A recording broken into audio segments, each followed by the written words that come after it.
ਅਰਵਿੰਦਪਾਲ ਸਿੰਘ ਮੰਡੇਰ ਜਿਹੜਾ ਅਮਰੀਕਾ ਦੀ Michigan university ਵਿੱਚ ਆਪਣੇ ਆਪ ਨੂੰ ਕਹਿੰਦਾ ਹੈ ਮੈਂ ਸਿੱਖ ਸਟੱਡੀਜ਼ ਦਾ ਪ੍ਰੋਫੈਸਰ ਹੈਗਾ।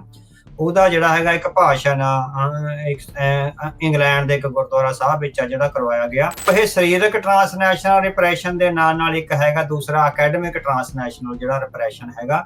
ਸੋ ਅਕੈਡਮਿਕਲੀ ਇਹ ਬਹੁਤ ਵੱਡੀ ਪੱਧਰ ਤੇ 1984 ਦੇ ਘੱਲੂਘਾਰੇ ਤੋਂ ਪਹਿਲਾਂ ਵੀ ਚੱਲਦਾ ਰਿਹਾ ਤੇ ਬਾਅਦ ਵਿੱਚ ਵੀ ਚੱਲਦਾ ਰਿਹਾ। ਸੋ ਅਰਵਿੰਦਪਾਲ ਮੰਡੇਰ ਆ ਜਿਹੜਾ ਉਹ ਸਿੱਖਾਂ ਦਾ ਜਿਹੜਾ ਟ੍ਰੈਡੀਸ਼ਨ ਆਫ ਸਟੇਟਹੁੱਡ ਆ ਉਹਨੂੰ ਖਤਮ ਕਰਨ ਦੇ ਪ੍ਰੋਜੈਕਟ ਤੇ ਲੱਗਾ। ਸੋ ਉਹ ਸਾਰਾ ਕੁਝ ਜਿਹੜਾ ਕਿ ਜੋ ਸਿੱਖਾਂ ਤੇ ਰਿਪਰੈਸ਼ਨ ਹੋਇਆ ਅਕੈਡਮਿਕ ਆ ਜਿਹੜਾ ਫਿਜ਼ੀਕਲ ਹੈਗਾ ਉਹਨੂੰ ਉਹ ਭਾਰਤ ਸਰਕਾਰ ਨੂੰ ਬਰੀ ਕਰਦਾ ਤੇ ਸਿੱਖਾਂ ਨੂੰ ਉਹਦੇ ਵਿੱਚ ਦੋਸ਼ੀ ਠਹਿਰਾਉਂਦਾ ਹੈਗਾ ਨਾ। ਜਦੋਂ ਲਗਾਤਾਰ ਉਹਦੀਆਂ ਸਾਰੀਆਂ ਕਾਰਵਾਈਆਂ ਨੂੰ ਦੇਖ ਰਹੇ ਹਾਂ ਤਾਂ ਸਾਨੂੰ ਲੱਗਦਾ ਵੀ ਉਹ ਅਕੈਡਮਿਕ ਫਰੀडम ਦੇ ਨਾਂ ਤੇ ਇੱਕ ਪੋਲੀਟੀਕਲ ਮੁਹਿੰਮ ਚਲਾ ਰਿਹਾ ਸਿੱਖਾਂ ਨੂੰ ਗੁਲਾਮ ਬਣਾਉਣ ਦੀ। ਵੈਸਟਰਨ ਕੰਟਰੀਜ਼ ਵਿੱਚ ਅਕੈਡਮਿਕ ਫਰੀडम्स ਮਿਲੀਆਂ ਹੋਈਆਂ ਉਹਦਾ ਉਹ ਨਜਾਇਜ਼ ਫਾਇਦਾ ਉਠਾ ਕੇ ਅਸਲ ਵਿੱਚ ਕਿਸੇ ਸਟੇਟ ਦੇ ਇੱਕ ਤਰ੍ਹਾਂ ਨਾਲ ਜਿਸ ਤਰ੍ਹਾਂ ਕਹਿੰਦੇ ਵੀ ਅਨਰਜਿਸਟਰਡ ਜਿਹੜਾ ਫੋਰਨ ਏਜੰਟ ਹੈਗਾ ਉਹਦੇ ਦੇ ਤੌਰ ਤੇ ਉਹ ਕੰਮ ਕਰ ਰਿਹਾ ਹੈਗਾ। ਉਹ ਚਾਹੁੰਦਾ ਵੀ ਸਿੱਖਾਂ ਦੀ ਬ੍ਰਾਹਮਣਵਾਦੀ ਵਿਆਖਿਆ ਹੁੰਦੀ ਰਹੇ, ਸਿੱਖਾਂ ਦੀ ਸਨਾਤਨੀ ਵਿਆਖਿਆ ਹੋਵੇ, ਸਿੱਖਾਂ ਦੀ ਬ੍ਰਾਹਮਣਵਾਦੀ ਵਿਆਖਿਆ ਹੋਵੇ। ਉਹਦਾ ਇਹ ਕਹਿਣਾ ਹੈਗਾ ਵੀ ਜਿਹੜੇ ਨਿਰਮਲੇ, ਉਦਾਸੀਏ, ਭੇਖ ਧਾਰੀਏ, ਸਹਿਜ ਧਾਰੀਏ ਜਾਂ ਇਹ ਜਿੰਨੀਆਂ ਵੀ ਮੈਨ ਮੇਡ ਆਇਡੈਂਟੀਟੀਜ਼ ਨੇ ਉਹਨਾਂ ਨੂੰ ਅੱਗੇ ਲਿਆਉਣਾ ਚਾਹੁੰਦਾ। ਜਿਹੜੀ ਗੁਰੂ ਸਾਹਿਬ ਨੇ 1699 ਦੀ ਵਿਸਾਖੀ ਨੂੰ ਸਾਨੂੰ ਖਾਲਸਾਈ ਪ੍ਰਚੰਡ ਜਿਹੜੀ ਆਇਡੈਂਟੀਟੀ ਬਖਸ਼ੀ ਆ ਉਹਨੂੰ ਡਿਲੂਟ ਕਰਨਾ ਚਾਹੁੰਦਾ। ਹੁਣ ਇਹਨਾਂ ਦੀਆਂ ਜਿਹੜੀਆਂ ਯਤਨ ਨੇ ਉਹ ਇੱਥੋਂ ਤੱਕ ਹੀ ਸੀਮਿਤ ਨਹੀਂ ਰਹੇ। ਪੰਜਾਬ ਵਿੱਚ ਵੀ ਇਹਨਾਂ ਨੇ ਸ਼ਬਦਾਰਥ ਨਾਂ ਦਾ, ਆਪਾਂ ਅੱਗੇ ਜਾ ਕੇ ਗੱਲ ਕਰਾਂਗੇ, ਸ਼ਬਦਾਰਥ ਨਾਂ ਦਾ ਪਰਚਾ ਕੱਢਿਆ ਹੈ ਜਿਹਦੇ ਵਿੱਚ ਕਾਮਰੇਡ ਔਰ ਜਿਹੜੇ ਹੈਗੇ ਹਿੰਦੂ ਪੱਖੀ ਵਿਦਵਾਨ ਆ ਉਹ ਸਿੱਖੀ ਦੀ ਵਿਆਖਿਆ ਕਰਨ ਦਾ ਜਿਹੜਾ ਹੈਗਾ ਯਤਨ ਕਰ ਰਹੇ ਹੈਗੇ ਆ। ਸੋ ਸ਼੍ਰੀ ਗੁਰੂ ਗ੍ਰੰਥ ਸਾਹਿਬ ਤੋਂ ਬਾਅਦ ਜਿਹੜੇ ਇਤਿਹਾਸਕ ਗ੍ਰੰਥ ਲਿਖੇ ਗਏ ਆ ਉਹਨਾਂ ਵਿੱਚ ਬਹੁਤ ਵੱਡੀ ਪੱਧਰ ਤੇ ਵੈਦਿਕ ਪਰੰਪਰਾ ਦਾ ਪ੍ਰਭਾਵ ਨਜ਼ਰ ਆਉਂਦਾ, ਚਾਹੇ ਸੂਰਜ ਪ੍ਰਕਾਸ਼ ਗ੍ਰੰਥ ਆ, ਚਾਹੇ ਸਰਬਲੋਕ ਗ੍ਰੰਥ ਆ ਜਾਂ ਜਿੰਨੇ ਵੀ ਗ੍ਰੰਥ ਨੇ। 2009 ਤੋਂ ਪਹਿਲਾਂ ਤੁਸੀਂ ਇੱਕ ਹੋਰ ਘਟਨਾਕ੍ਰਮ ਦੇਖੋ। 2003 ਵਿੱਚ ਨਾਨਕਸ਼ਾਹੀ ਕੈਲੰਡਰ ਲਾਗੂ ਹੁੰਦਾ ਜਿਹੜਾ ਮੂਲ ਨਾਨਕਸ਼ਾਹੀ ਕੈਲੰਡਰ ਸੀ, ਹੈ ਨਾ ਜੀ। ਐਸ ਸੂਨ ਐਜ਼ ਨਾਨਕਸ਼ਾਹੀ ਕੈਲੰਡਰ ਲਾਗੂ ਹੋ ਜਾਂਦਾ, RSS ਦਾ ਮੁਖੀ ਆ ਜਿਹੜਾ ਸੁਦਰਸ਼ਨ ਉਹ ਅੰਮ੍ਰਿਤਸਰ ਸਾਹਿਬ ਆਉਂਦਾ।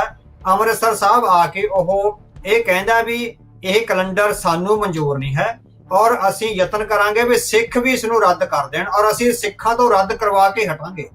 ਉਹ ਮਿਸਟਰ ਰੋਇਡਰ ਕਹਿੰਦਾ ਵੀ ਦੁਨੀਆ ਦੀਆਂ ਲਗਭਗ 70 ਤੋਂ ਵੱਧ ਜਿਹੜੀਆਂ ਨੇਸ਼ਨ ਸਟੇਟਸ ਆ ਉਹ ਪਹਿਲਾਂ ਕਿਸੇ ਵੱਡੇ ਦੇਸ਼ ਦੇ ਰਾਜ ਹੁੰਦੇ ਸੀ, ਜਿੱਦਾਂ ਪੰਜਾਬ ਆ, ਉੱਤਰ ਪ੍ਰਦੇਸ਼ ਆ, ਹਰਿਆਣਾ ਆ, ਰਾਜਸਥਾਨ, ਠੀਕ ਹੈ ਨਾ।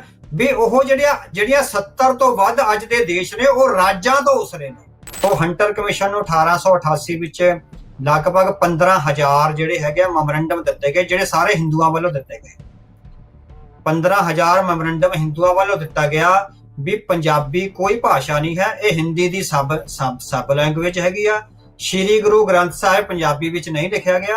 ਤੇ ਤੀਜਾ ਵੀ ਜਿਹੜਾ ਹੈਗਾ ਪੰਜਾਬੀ ਦਾ ਕੋਈ ਆਪਣਾ ਸਾਹਿਤ ਨਹੀਂ ਹੈ, ਇਹ ਜਿਹੜੀ ਹੈਗੀ ਆ ਹਿੰਦੀ ਦੇ ਸਾਹਿਤ ਤੇ ਹੀ ਨਿਰਭਰ ਹੈਗੀ ਆ। ਸਿੱਖਾਂ ਦਾ ਜਿਹੜਾ ਹੈਗਾ ਵੀ ਸਿੱਖ ਜਿਹੜਾ ਸ਼ਿਕਾਰ ਹੋਏ ਨੇ, ਜਿਹੜਾ 1947 ਵਿੱਚ ਆ ਕੇ ਫੈਸਲੇ ਹੋਏ ਨੇ, ਸਿੱਖ ਅੰਗਰੇਜ਼ੀ ਬਸਤੀਵਾਦ ਦਾ ਸ਼ਿਕਾਰ ਨਹੀਂ ਹੋਏ। ਅਸਲ ਵਿੱਚ ਸਿੱਖ ਨਿਓ ਹਿੰਦੂ ਕਲੋਨੀਅਲਿਜ਼ਮ ਦਾ ਸ਼ਿਕਾਰ ਹੋਏ। ਹੁਣ ਅਰਵਿੰਦਪਾਲ ਮੰਡੇਰੂ ਨੇ ਹਿੰਦੂ ਕੌਮ ਨੂੰ ਜਿਹੜਾ ਸਿਰਜਿਆ ਗਿਆ ਕਲੋਨੀਅਲ ਐਸਪੈਕਟ ਦੇ ਉਹਦਾ ਵਿਰੋਧ ਨਹੀਂ ਕਰਦੇ, ਹਨਾ। ਠੀਕ ਹੈ, ਸਿਰਫ ਸਿੱਖਾਂ ਦਾ ਵਿਰੋਧ ਕਰ ਰਹੇ ਹੈਗੇ ਵੀ ਸਿੱਖ ਵੈਸਟਰਨ ਐਸਪੈਕਟਸ ਤੋਂ ਆਪਣੇ ਆਪ ਨੂੰ ਜਥੇਬੰਦ ਨਾ ਕਰਨ। ਸੋ ਇਹਨਾਂ ਦਾ ਜ਼ੋਰ ਲੱਗਾ ਵੀ ਆਇਡੈਂਟੀਟੀ ਛੱਡ ਦਿਓ, ਆਪਣੀ ਆਇਡੈਂਟੀਟੀ ਛੱਡ ਦਿਓ। ਉਹ ਕਹਿੰਦਾ ਵੀ ਸੋਵਰੇਨਿਟੀ ਡਜ਼ ਨਾਟ ਲਾਈ ਇਨ ਪੰਜਾਬ, ਸੋਵਰੇਨਿਟੀ ਲਾਈਜ਼ ਇਨ ਬ੍ਰਹਮੰਡ। ਸਿੱਧਾ ਹੀ ਪੰਜਾਬ ਤੋਂ ਤੋੜਨ ਦੀ ਗੱਲ ਵੀ ਮਾਂ ਧਰਤੀ ਤੋਂ ਤੋੜ ਦੋ। ਜੇ ਨਿਵੇਕਲੀ ਪਹਿਚਾਣ ਸਿਰਜਦੇ ਆ ਤਾਂ ਨੁਕਸਾਨ ਕਿਸ ਨੂੰ ਆ? ਹਾਂ ਬਿਲਕੁਲ ਇਹ ਤੁਹਾਡਾ ਬਹੁਤ ਅਹਿਮ ਸਵਾਲ ਹੈਗਾ। ਇਹੀ ਗੱਲ ਆਪਾਂ ਹੁਣੇ ਕਰਕੇ ਆਏ ਹੈਗੇ ਆ। ਜੇ ਪੱਛਮ ਦੀ ਵਿਆਖਿਆ ਧਰਮ ਦੇ ਆਧਾਰ ਤੇ ਸਿੱਖਾਂ ਦੀ ਇੱਕ ਵੱਖਰੀ ਪਛਾਣ ਸਿਰਜਦੀ ਆ ਤਾਂ ਉਹਦਾ ਨੁਕਸਾਨ ਕਿਹਨੂੰ ਹੈ? ਨਾ ਉਹਦਾ ਨੁਕਸਾਨ ਇਸਲਾਮ ਨੂੰ ਹੈ, ਨਾ ਉਹਦਾ ਨੁਕਸਾਨ ਕ੍ਰਿਸਚੈਨਿਟੀ ਨੂੰ ਹੈ, ਨਾ ਉਹਦਾ ਨੁਕਸਾਨ ਜੂਡਾਇਜ਼ਮ ਨੂੰ ਹੈ। ਉਹਦਾ ਇੱਕੋ ਇੱਕ ਨੁਕਸਾਨ ਬ੍ਰਾਹਮਣਵਾਦ ਨੂੰ। ਠੀਕ ਹੈ। It means Arvindpal Mander and ਜਿਹੜਾ ਗੈਂਗ ਆਪਰੇਟ ਹੋ ਰਿਹਾ ਹੈਗਾ, they are working for the upliftment and upholdness of Brahmanical culture and Brahmanical ideology. ਕਿਉਂਕਿ ਇਹਨਾਂ ਦੇ ਜਿਹੜੀ ਇੱਕ ਸਿੱਖ ਫਾਰਮੇਸ਼ਨ ਜਿਹੜਾ ਰਸਾਲਾ ਆ ਉਸ ਦੇ ਵਿੱਚ ਜਿਹੜੀ ਇੰਦਰਾ ਗਾਂਧੀ ਦੇ ਬਹੁਤ ਜ਼ਿਆਦਾ ਗੁਣ ਗਾਇਨ ਕੀਤੇ ਗਏ ਆ। ਇਹ ਗੁਣ ਗਾਇਨ ਕਿੱਦਾਂ ਕੀਤੇ ਆ ਤੇ ਕੀ ਇਹ ਸਹੀ ਹਨ? ਹਾਂ, ਉਹਦੇ ਵਿੱਚ ਰਾਧਿਕਾ ਚੋਪੜਾ ਦਾ ਪਿਛਲੇ ਦਿਨੀ ਨਾ ਉਹ ਇੱਕ ਆਰਟੀਕਲ ਛਪਿਆ ਹੈਗਾ, ਜਿਹਦੇ ਵਿੱਚ ਉਹ ਸੰਤ ਜਰਨੈਲ ਸਿੰਘ ਭਿੰਡਰਾਂ ਦਾ ਨਿਰਾਦਰ ਕਰਦੀ ਆ ਔਰ ਇੰਦਰਾ ਗਾਂਧੀ ਨੂੰ ਮਹਾਨ ਸ਼ਹੀਦ ਦੇ ਤੌਰ ਤੇ ਲੈ ਕੇ ਆਉਂਦੀ ਹੈਗੀ ਆ। ਠੀਕ ਹੈ। ਸੋ ਰਾਧਿਕਾ ਚੋਪੜਾ ਨੇ ਲਿਖਿਆ ਉਸ ਵਿੱਚ, ਕਹਿੰਦੀ ਇੰਦਰਾ ਗਾਂਧੀ ਵੱਲੋਂ ਆਪਣੀ ਮੌਤ ਤੋਂ ਪਹਿਲਾਂ ਉਚਾਰੇ ਗਏ ਸ਼ਬਦ ਕਿ ਮੈਨੂੰ ਮਰਨ ਜਾਂ ਜਿਉਣ ਦਾ ਕੋਈ ਪਰਵਾਹ ਨਹੀਂ ਹੈ, ਜਦੋਂ ਮੈਂ ਮਰਾਂਗੀ ਤੇ ਮੇਰੇ ਖੂਨ ਦਾ ਹਰੇਕ ਕਤਰਾ ਭਾਰਤ ਨੂੰ ਤਾਕਤਵਰ ਬਣਾਏਗਾ, ਭਾਰਤੀਆਂ ਵਿੱਚ ਯਾਦਗਾਰ ਦੇ ਅੰਦਰਲੇ ਭਾਵਨਾਤਮਕ ਅਹਿਸਾਸਾਂ ਨੂੰ ਪੈਦਾ ਕਰਦਾ ਹੈ।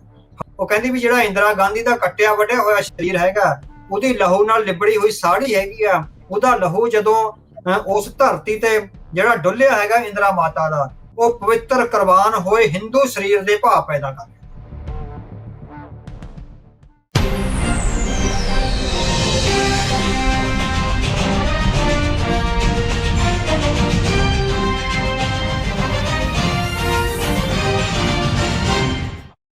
ਸਤਿ ਸ੍ਰੀ ਅਕਾਲ। ਵਾਹਿਗੁਰੂ ਜੀ ਕਾ ਖਾਲਸਾ, ਵਾਹਿਗੁਰੂ ਜੀ ਕੀ ਫਤਿਹ। ਪੰਜਾਬੀ ਰੇਡੀਓ USA ਦੇ ਪ੍ਰੋਗਰਾਮ ਦਾ ਪੰਥਕ ਪੈਰਾਡਾਈਮ ਦੇ ਵਿੱਚ ਆਪ ਸਭ ਦਾ ਨਿੱਘਾ ਸਵਾਗਤ ਹੈ। ਮੈਂ ਰਾਜਕਰਨਵੀਰ ਸਿੰਘ, ਜੁੜ ਚੁੱਕੇ ਨੇ ਮੇਰੇ ਨਾਲ ਇਸ ਟਾਈਮ ਉੱਘੇ ਜਰਨਲਿਸਟ ਅਤੇ ਲੇਖਕ ਸਰਦਾਰ ਅਵਤਾਰ ਸਿੰਘ ਜੀ। ਅਵਤਾਰ ਸਿੰਘ ਜੀ, ਜੀ ਆਇਆਂ ਨੂੰ ਸਵਾਗਤ ਹੈ। ਵਾਹਿਗੁਰੂ ਜੀ ਕਾ ਖਾਲਸਾ, ਵਾਹਿਗੁਰੂ ਜੀ ਕੀ ਫਤਿਹ। ਵੱਖ-ਵੱਖ ਇਸ਼ੂਜ਼ ਦੇ ਉੱਤੇ, ਮੁੱਦਿਆਂ ਦੇ ਉੱਤੇ ਗੱਲਬਾਤ ਜਿਹੜੀ ਉਹ ਆਪਾਂ ਕਰਦੇ ਰਹਿੰਦੇ ਹਾਂ ਅਵਤਾਰ ਸਿੰਘ ਜੀ ਦੇ ਨਾਲ। ਆਪਾਂ ਨੂੰ ਬਹੁਤ ਹੀ ਬਰੀਕੀ ਦੇ ਨਾਲ ਜਿਹੜੇ ਇਹ ਗਹੀਨ ਮੁੱਦੇ ਹੁੰਦੇ ਆ ਉਹਦੇ ਬਾਰੇ ਆਪਾਂ ਨੂੰ ਦੱਸਦੇ ਨੇ, ਤਾਂ ਜੋ ਆਪਣੀ ਜਿਹੜੀ ਸਮਝ ਆ ਸਿਧਾਂਤਕ ਤੌਰ ਦੇ ਉੱਤੇ ਉਹ ਹੋਰ ਮਜ਼ਬੂਤ ਹੋਵੇ। ਪਿਛਲੇ ਕੁਝ ਸਾਲਾਂ ਦੇ ਵਿੱਚ ਆਪਾਂ ਟਰਾਂਸਨੈਸ਼ਨਲ ਰਿਪਰੈਸ਼ਨ ਦਾ ਮੁੱਦੇ ਦੇ ਬਾਰੇ ਸੁਣਿਆ ਜਾਣਿਆ। ਟਰਾਂਸਨੈਸ਼ਨਲ ਰਿਪਰੈਸ਼ਨ ਆਪਾਂ ਫਿਜ਼ੀਕਲ ਤੌਰ ਦੇ ਉੱਤੇ ਜਿਹੜਾ ਉਹ ਦੇਖਿਆ, ਜਿਸ ਦੇ ਵਿੱਚ ਅਸੈਸੀਨੇਸ਼ਨ, ਡਰਾਉਣਾ, ਧਮਕਾਉਣਾ, ਕੁੱਟਮਾਰ, ਉਹ ਇੱਕ ਆਪਾਂ ਨੂੰ ਪਹਿਲੂ ਜਿਹੜਾ ਉਹ ਨਜ਼ਰ ਆਉਂਦਾ ਆ, ਜੋ ਕਿ ਆਪਣੀ ਅੱਖਾਂ ਦੇ ਸਾਹਮਣੇ ਆ ਤੇ ਈਜ਼ੀਲੀ ਜਿਹੜਾ ਉਹ ਆਪਾਂ ਨੂੰ ਸਮਝ ਆ ਜਾਂਦਾ ਆ ਵੀ ਉਹ ਆਪਣੀਆਂ ਸੈਂਸਿਸ ਦੇ ਨਾਲ ਇਸ ਹਿਸਾਬ ਦੇ ਨਾਲ ਜੁੜਿਆ ਆ। ਪਰ ਇੱਕ ਹੋਰ ਟਰਾਂਸਨੈਸ਼ਨਲ ਰਿਪਰੈਸ਼ਨ ਦਾ ਜਿਹੜਾ ਇੱਕ ਐਂਗਲ ਆ ਉਹ ਸਾਹਮਣੇ ਆ ਰਿਹਾ ਆ, ਅਕੈਡਮਿਕ ਟਰਾਂਸਨੈਸ਼ਨਲ ਰਿਪਰੈਸ਼ਨ। ਸਿਧਾਂਤਕ ਤੌਰ ਦੇ ਉੱਤੇ ਕਿਸ ਤਰੀਕੇ ਦੇ ਨਾਲ ਸਿੱਖਾਂ ਦੇ ਮਨਾਂ ਦੇ ਵਿੱਚ ਜਾਂ ਸਿੱਖਾਂ ਦੇ ਉਲਟ ਜਿਹੜਾ ਹਮਲਾ ਆ ਉਹ ਚੱਲ ਰਿਹਾ ਆ, ਇਹ ਵੀ ਇੱਕ ਟਰਾਂਸਨੈਸ਼ਨਲ ਰਿਪਰੈਸ਼ਨ ਦਾ ਇੱਕ ਵੱਖਰਾ ਐਂਗਲ ਆਪਣੇ ਸਾਹਮਣੇ ਆ, ਇੱਕ ਵੱਖਰਾ ਰੂਪ ਆਪਣੇ ਸਾਹਮਣੇ ਪੇਸ਼ ਜਿਹੜਾ ਹੋ ਰਿਹਾ ਆ।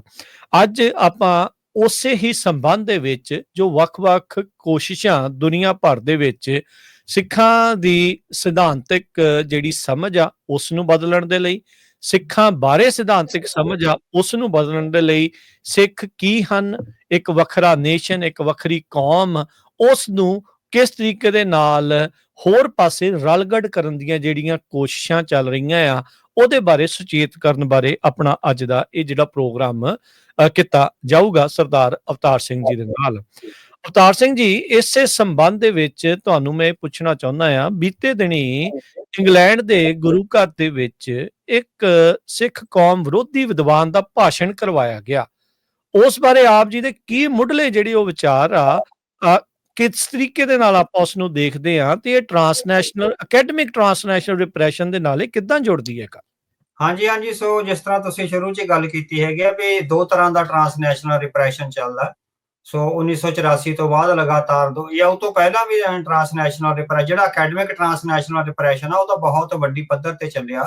ਜੇ ਤੁਸੀਂ ਸਰਦਾਰ ਅਜਮੇਰ ਸਿੰਘ ਦੀ ਕਿਤਾਬ ਸਿੱਖਾਂ ਦੀ ਸਿਧਾਂਤਕ ਘੇਰਾਬੰਦੀ ਪੜ੍ਹੀ ਆ, ਉਹਦੇ ਵਿੱਚ ਉਹਨਾਂ ਨੇ ਜਿਸ ਤਰ੍ਹਾਂ ਬਹੁਤ ਹੀ ਡੂੰਘੀ ਸਮਝ ਨਾਲ ਵੀ ਕਿਹੜੇ-ਕਿਹੜੇ ਮੈਗਜ਼ੀਨ, ਕਿਹੜੇ-ਕਿਹੜੇ ਅਖਬਾਰਾਂ ਰਾਹੀਂ, ਕਿਹੜੀਆਂ-ਕਿਹੜੀਆਂ ਕਿਤਾਬਾਂ ਰਾਹੀਂ, ਕਿਹੜੇ-ਕਿਹੜੇ ਵਿਦਵਾਨਾਂ ਰਾਹੀਂ ਜਿਹੜਾ ਸਿੱਖੀ ਦਾ ਅਸਲ ਜਜ਼ਬਾ ਹੈ, ਜਿਹੜੀ ਨਿਆਰੀ ਹਸਤੀ ਨਾਲ ਸੰਬੰਧ ਰੱਖਦਾ, ਉਹਨੂੰ ਕਿਸ ਤਰ੍ਹਾਂ ਡਾਇਲਿਊਟ ਕਰਨ ਲਈ ਤੇ ਉਹਨੂੰ ਸਿੱਖਾਂ ਦੇ ਮਨਾਂ ਵਿੱਚੋਂ ਵਿਸਾਰਨ ਲਈ ਕਿਸ ਤਰ੍ਹਾਂ ਦੀਆਂ ਜਿਹੜੀਆਂ ਕੋਸ਼ਿਸ਼ਾਂ ਨੇ ਉਹ ਸਾਰੀਆਂ ਹੋਈਆਂ। ਹੁਣ ਇਹ ਆਪਣੇ ਸਾਹਮਣੇ ਹੋਇਆ ਵੀ ਆਪਣੇ ਸਾਹਮਣੇ ਸਰੀਰਕ ਤੌਰ ਤੇ ਟਰਾਂਸਨੈਸ਼ਨਲ ਰਿਪਰੈਸ਼ਨ ਦੀਆਂ ਜਿਹੜੀਆਂ ਖਬਰਾਂ ਨੇ ਉਹ ਆਈਆਂ ਹੈਗੀਆਂ ਨੇ, ਜਿਹਦੇ ਵਿੱਚ ਭਾਈ ਹਰਦੀਪ ਸਿੰਘ ਨਿੱਜਰ ਦੀ ਸ਼ਹਾਦਤ ਹੋ ਜਾਂਦੀ ਆ ਤੇ ਅਮਰੀਕਾ ਵਿੱਚ ਇੱਕ ਸਿੰਘ ਦੇ ਕਤਲ ਕਰਨ ਦੀ ਕੋਸ਼ਿਸ਼ ਹੁੰਦੀ ਆ ਤੇ ਹੋਰ ਬਹੁਤ ਸਾਰਿਆਂ ਨੂੰ ਧਮਕੀਆਂ ਜਾਂ ਉਹਨਾਂ ਦੀ ਲਾਈਫ ਥ੍ਰੈਟ ਆ। ਈਵਨ ਜਗਮੀਤ ਸਿੰਘ ਜਿਹੜੇ ਮੈਂਬਰ ਆਫ ਪਾਰਲੀਮੈਂਟ ਰਹੇ ਆ ਕੈਨੇਡਾ ਦੇ, ਹੁਣ ਤਾਂ ਉਹਨਾਂ ਬਾਰੇ ਵੀ ਰਿਪੋਰਟਾਂ ਆਈਆਂ ਨੇ ਵੀ ਉਹਨਾਂ ਨੂੰ ਵੀ ਸਰਵਾਇਲੈਂਸ ਤੇ ਰੱਖਿਆ ਹੋਇਆ ਸੀ, ਵੀ ਉਹਨਾਂ ਨੂੰ ਵੀ ਕਤਲ ਕਰ ਦੇਣਾ ਮੇਰੇ ਖਿਆਲ ਜਾਣਾ ਹੀ ਸੀਗਾ ਜੇ ਇੱਕਦਮ RCMP ਤੇ CCs ਆ ਜਿਹੜੀ ਉਹਨਾਂ ਦੀ ਰਾਖੀ ਨਾ ਕਰਦੇ। ਸੋ ਇਹ ਸਰੀਰਕ ਟਰਾਂਸਨੈਸ਼ਨਲ ਰਿਪਰੈਸ਼ਨ ਦੇ ਨਾਲ ਨਾਲ ਇੱਕ ਹੈਗਾ ਦੂਸਰਾ ਅਕੈਡਮਿਕ ਟਰਾਂਸਨੈਸ਼ਨਲ ਜਿਹੜਾ ਰਿਪਰੈਸ਼ਨ ਹੈਗਾ। ਸੋ ਅਕੈਡਮਿਕਲੀ ਇਹ ਬਹੁਤ ਵੱਡੀ ਪੱਧਰ ਤੇ 1984 ਦੇ ਘੱਲੂਘਾਰੇ ਤੋਂ ਪਹਿਲਾਂ ਵੀ ਚੱਲਦਾ ਰਿਹਾ ਤੇ ਬਾਅਦ ਵਿੱਚ ਵੀ ਚੱਲਦਾ ਰਿਹਾ। ਸੋ ਇਹਦੇ ਵਿੱਚ ਵੱਖ-ਵੱਖ ਪੰਜਾਬ ਵਿੱਚ ਵੀ ਬਹੁਤ ਸਾਰੇ ਵਿਦਵਾਨ ਨੇ ਜਿਹੜੇ ਉਸ ਸਿੱਖਾਂ ਤੇ ਅਕੈਡਮਿਕ ਟ੍ਰਾਂਸਨੈਸ਼ਨਲ ਰਿਪਰੈਸ਼ਨ ਵਿੱਚ ਸ਼ਾਮਲ ਨੇ। ਸੋ ਵਿਦੇਸ਼ਾਂ ਵਿੱਚ ਵੀ ਉਹਨਾਂ ਨੇ ਬਹੁਤ ਸਾਰੀਆਂ ਪਾਕਟਸ ਨੇ। ਇਹਨਾਂ ਨੂੰ ਕੌਣ ਸਪਾਂਸਰ ਕਰਦਾ ਹੈ?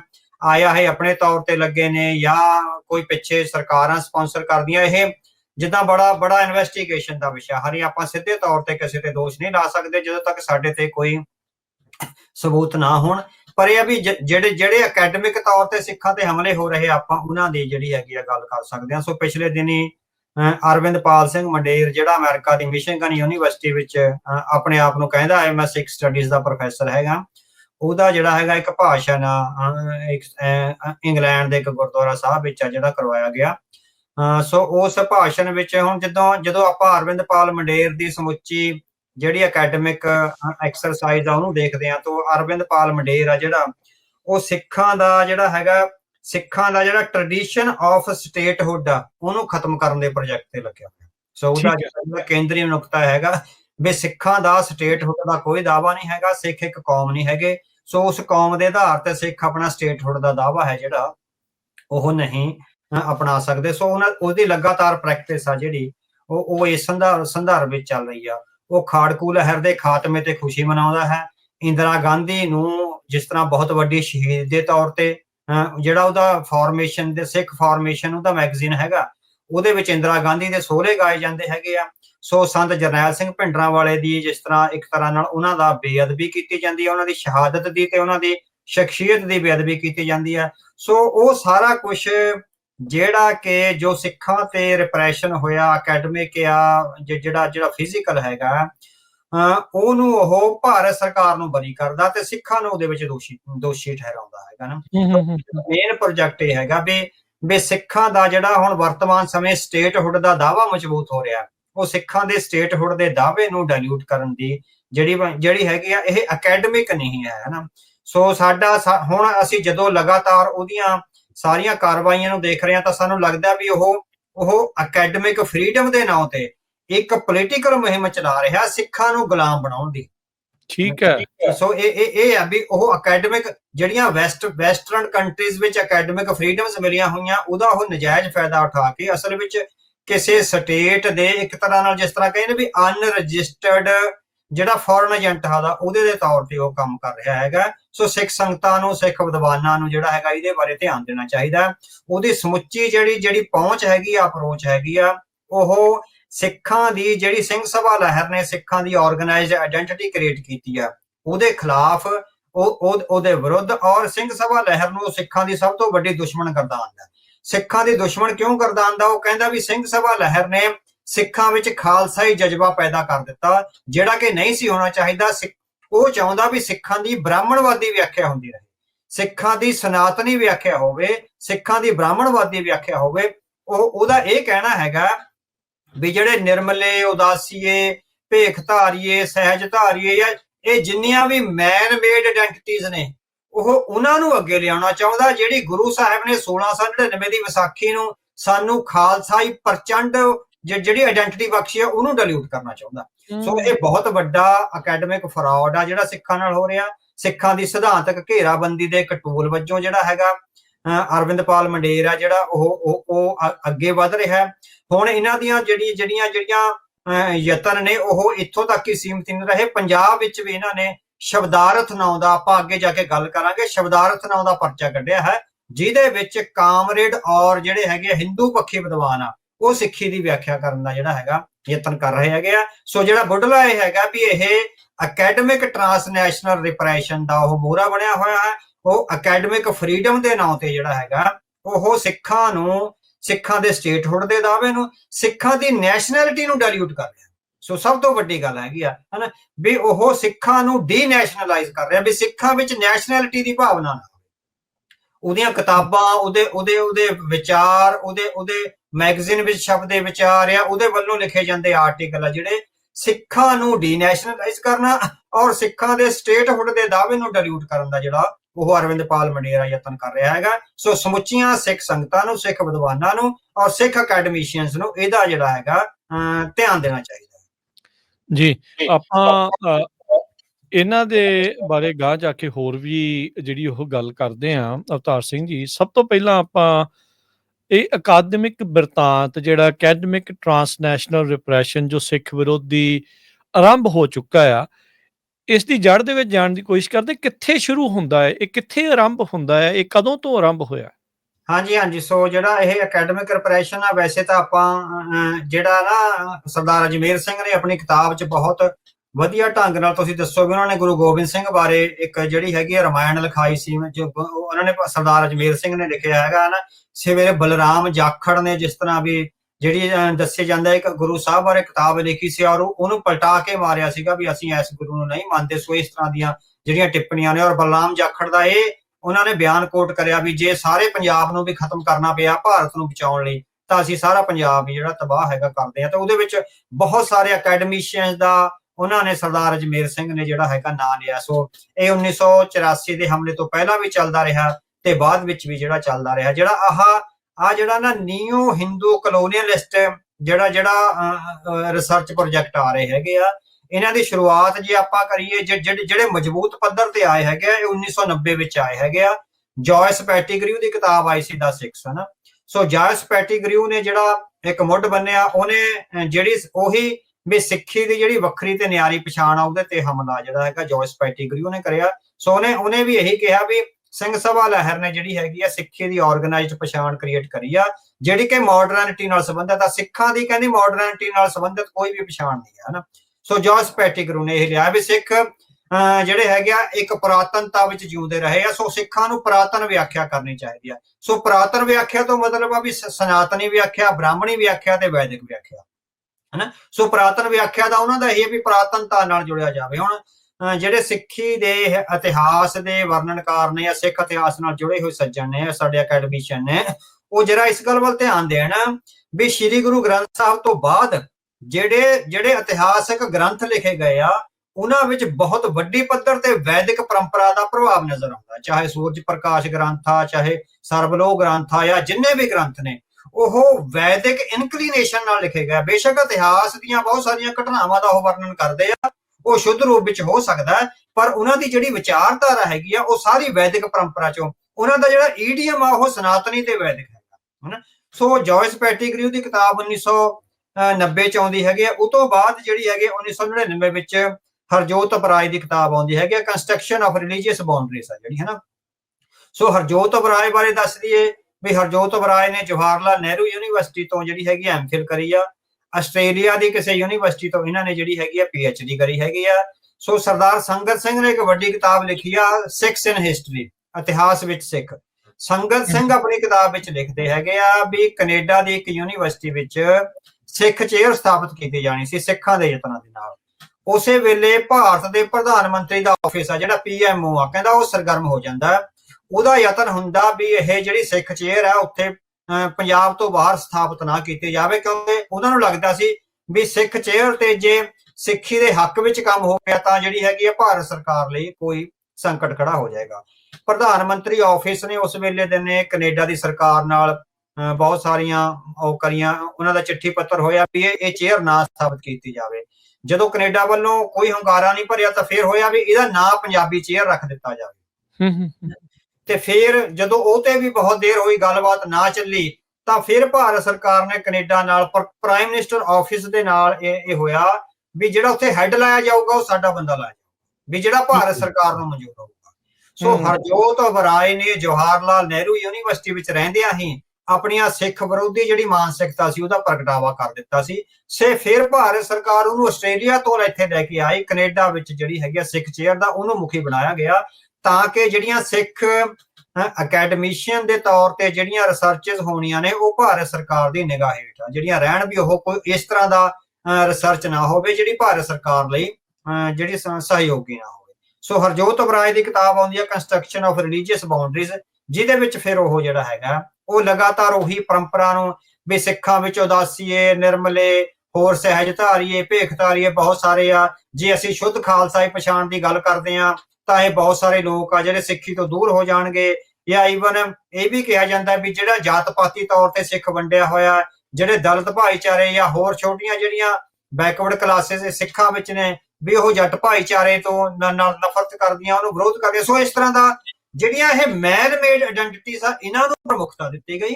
ਜਿਹੜੀ ਗੁਰੂ ਸਾਹਿਬ ਨੇ 1699 ਦੀ ਵਿਸਾਖੀ ਨੂੰ ਆਇਡੈਂਟੀਟੀ ਕ੍ਰੀਏਟ ਕਰੀ ਆ, ਸ਼ੁੱਧ ਖਾਲਸਾਈ ਪਛਾਣ, ਉਹਨੂੰ ਕਿਹਾ ਗਿਆ ਵੀ ਇਹ ਗਲਤ ਹੈਗੀ, ਇਹ ਵੈਸਟ ਨੇ ਜਿੱਦਾਂ ਕ੍ਰੀਏਟ ਕਰੀ ਆ, ਉਹ ਸਿੰਘ ਸਭਾ ਦੇ ਜਿਹੜੀ ਪੇਟੇ ਆ ਉਹ ਪਾ ਦਿੱਤੀ ਗਈ ਹੈਗੀ ਹੈ ਨਾ। ਉਸ ਤੋਂ ਬਾਅਦ ਤੁਸੀਂ ਦੇਖੋ 2009 ਵਿੱਚ ਆ ਜਿਹੜੀ ਫਿਰ ਜਿਹੜੀ ਇਹਦੀ ਆਉਂਦੀ ਹੈਗੀ ਆ ਅਰਵਿੰਦਪਾਲ ਮੰਡੇਰ ਦੀ ਕਿਤਾਬ religion and the ਸਪੈਕਟਰ of West. 2009 ਤੋਂ ਪਹਿਲਾਂ ਤੁਸੀਂ ਇੱਕ ਹੋਰ ਘਟਨਾਕ੍ਰਮ ਦੇਖੋ। 2003 ਵਿੱਚ ਨਾਨਕਸ਼ਾਹੀ ਕੈਲੰਡਰ ਲਾਗੂ ਹੁੰਦਾ, ਜਿਹੜਾ ਮੂਲ ਨਾਨਕਸ਼ਾਹੀ ਕੈਲੰਡਰ ਸੀ, ਹੈ ਨਾ ਜੀ। ਐਸ ਸੂਨ ਐਜ਼ ਨਾਨਕਸ਼ਾਹੀ ਕੈਲੰਡਰ ਲਾਗੂ ਹੋ ਜਾਂਦਾ, RSS ਦਾ ਮੁਖੀ ਆ ਜਿਹੜਾ ਸੁਦਰਸ਼ਨ, ਉਹ ਅੰਮ੍ਰਿਤਸਰ ਸਾਹਿਬ ਆਉਂਦਾ। ਅੰਮ੍ਰਿਤਸਰ ਸਾਹਿਬ ਆ ਕੇ ਉਹ ਇਹ ਕਹਿੰਦਾ ਵੀ ਇਹ ਕੈਲੰਡਰ ਸਾਨੂੰ ਮਨਜ਼ੂਰ ਨਹੀਂ ਹੈ ਔਰ ਅਸੀਂ ਯਤਨ ਕਰਾਂਗੇ ਵੀ ਸਿੱਖ ਵੀ ਇਸ ਨੂੰ ਰੱਦ ਕਰ ਦੇਣ ਔਰ ਅਸੀਂ ਸਿੱਖਾਂ ਤੋਂ ਰੱਦ ਕਰਵਾ ਕੇ ਹਟਾਂਗੇ। ਉਹਦੇ ਇੰਗਲਿਸ਼ ਟ੍ਰਿਬਿਊਨ ਵਿੱਚ ਇਹ ਸਟੇਟਮੈਂਟ ਛਪੀ ਆ, ਜਿਹਦੀ ਸਾਡੇ ਕੋਲ ਜਿਹੜੀ ਹੈਗੀ ਆ ਉਹ ਸਕਰੀਨਸ਼ਾਟ ਆ ਜਿਹੜਾ ਹੈਗਾ। ਕਹਿੰਦਾ ਵੀ ਇਹ ਸਿੱਖ ਹੀ ਰੱਦ ਕਰਵਾ ਦੇਣਗੇ ਔਰ ਅਸੀਂ ਇਹਨੂੰ ਰੱਦ ਕਰਾਵਾਂਗੇ। ਔਰ ਦੇਖੋ ਤੁਸੀਂ ਉਹ ਰੱਦ ਕਰਵਾਇਆ ਵੀ ਉਹਨੇ, ਹਨਾ। ਉਹ ਥੋੜੇ ਕੁ ਦਿਨਾਂ ਬਾਅਦ ਹੀ ਪ੍ਰਕਾਸ਼ ਸਿੰਘ ਬਾਦਲ ਦੀ ਸਰਕਾਰ ਸੀ, ਉਹ ਜਾਂ ਸਿੱਖਾਂ ਦੀ, ਪ੍ਰਕਾਸ਼ ਸਿੰਘ ਬਾਦਲ ਦੀ ਨਹੀਂ ਸੀ ਉਦੋਂ, ਕੈਪਟਨ ਅਮਰਿੰਦਰ ਸਿੰਘ ਦੀ ਬਣ ਗਈ ਸੀ, ਪਰ ਅਕਾਲੀ ਦਲ ਤੇ ਪ੍ਰਕਾਸ਼ ਸਿੰਘ ਬਾਦਲ ਦਾ ਕਬਜ਼ਾ ਸੀ ਔਰ ਉਹਨੇ ਜਿਹੜੀ ਹੈਗੀ ਆ ਉਹ ਰੱਦ ਕਰਵਾ ਦਿੱਤਾ। ਉਸੇ ਸਟੇਟਮੈਂਟ ਵਿੱਚ ਜਿਹੜਾ ਹੈਗਾ, ਜਿਹੜਾ ਸੁਦਰਸ਼ਨ ਆ ਉਹ ਇਹ ਕਹਿੰਦਾ ਹੈਗਾ ਵੀ ਜਿਹੜਾ ਇੰਗਲਿਸ਼ ਦਾ ਸ਼ਬਦ ਰਿਲੀਜਨ ਆ ਨਾ, ਇਹ ਭਾਰਤੀ ਧਰਮਾਂ ਦੀ ਵਿਆਖਿਆ ਨਹੀਂ ਕਰਦਾ। ਅੱਛਾ, ਵੀ ਰਿਲੀਜਨ ਨਾਲ ਜਿਹੜੇ ਭਾਰਤ ਦੇ ਧਰਮ ਨੇ ਉਹ ਰਿਲੀਜਨ ਸ਼ਬਦ ਦੀ ਵਿਆਖਿਆ ਤੋਂ ਪਾਰ ਆ, ਬਿਯੋਂਡ ਹੈਗੀ ਆ, ਸੋ ਉਹ ਉਹਦੀ ਵਿਆਖਿਆ ਨਹੀਂ ਕਰਦਾ। ਜਿਹੜੀ ਮੰਡੇਰ ਨੇ ਕਿਤਾਬ ਲਿਖੀ ਹੈਗੀ ਆ 2009 ਵਿੱਚ ਸਪੈਕਟਰ ਆਫ ਵੈਸਟ, ਉਹਦੇ ਵਿੱਚ ਵੀ ਉਹੀ ਗੱਲ ਕਹਿੰਦਾ ਵੀ ਜਿਹੜਾ ਰਿਲੀਜਨ ਸ਼ਬਦ ਹੈਗਾ ਉਹ ਸਿੱਖ ਧਰਮ ਦੀ ਵਿਆਖਿਆ ਨਹੀਂ ਕਰਦਾ ਜਾਂ ਭਾਰਤੀ ਧਰਮਾਂ ਦੀ, ਖਾਸ ਕਰਕੇ ਫਿਰ ਉਹ ਸਿੱਖ ਧਰਮ ਤੇ ਜਿਹੜਾ ਹੈਗਾ ਉਹ ਜਿਹੜਾ ਜ਼ੋਰ ਲਾਉਂਦਾ। ਉਹ ਕਹਿੰਦਾ ਵੀ ਜਿਹੜੀ ਸਿੱਖੀ ਦੀ ਇਹ ਵਿਆਖਿਆ ਜਿਹੜੀ ਰਿਲੀਜਨ ਦੇ ਥਰੂ ਆ ਰਹੀ ਹੈ ਨਾ, ਇਹ ਜੂਡੋ ਕ੍ਰਿਸਚਨ ਪਰੰਪਰਾ ਚੋਂ ਆ ਰਹੀ ਹੈ, ਹਨਾ। ਵੀ ਜੂਡੋ ਕ੍ਰਿਸਚਨ ਪਰੰਪਰਾ ਨੇ ਯੂਰਪ ਵਿੱਚ ਜਿਹੜੀ ਧਰਮਾਂ ਦੀ ਜਿਹੜੀ ਵਿਆਖਿਆ ਕੀਤੀ ਹੈਗੀ ਆ, ਸੋ ਉਸ ਤਹਿਤ ਆ ਰਹੀ ਹੈ। ਕਹਿੰਦਾ ਵੀ ਕਿਉਂਕਿ ਜੇ ਤੁਸੀਂ ਜੂਡੋ ਕ੍ਰਿਸਚਨ ਪਰੰਪਰਾ ਵਿੱਚ ਜਿਹੜੀ ਰਿਲੀਜੀਅਸ ਸਟੱਡੀਜ਼ ਵਿੱਚ ਧਰਮ ਦੀ ਵਿਆਖਿਆ ਆਈ ਆ, ਉਹਨਾਂ ਨੇ ਧਰਮ ਨੂੰ ਇੱਕ ਨਿਆਰੀ ਕੌਮ ਵਿੱਚ ਬਦਲਿਆ।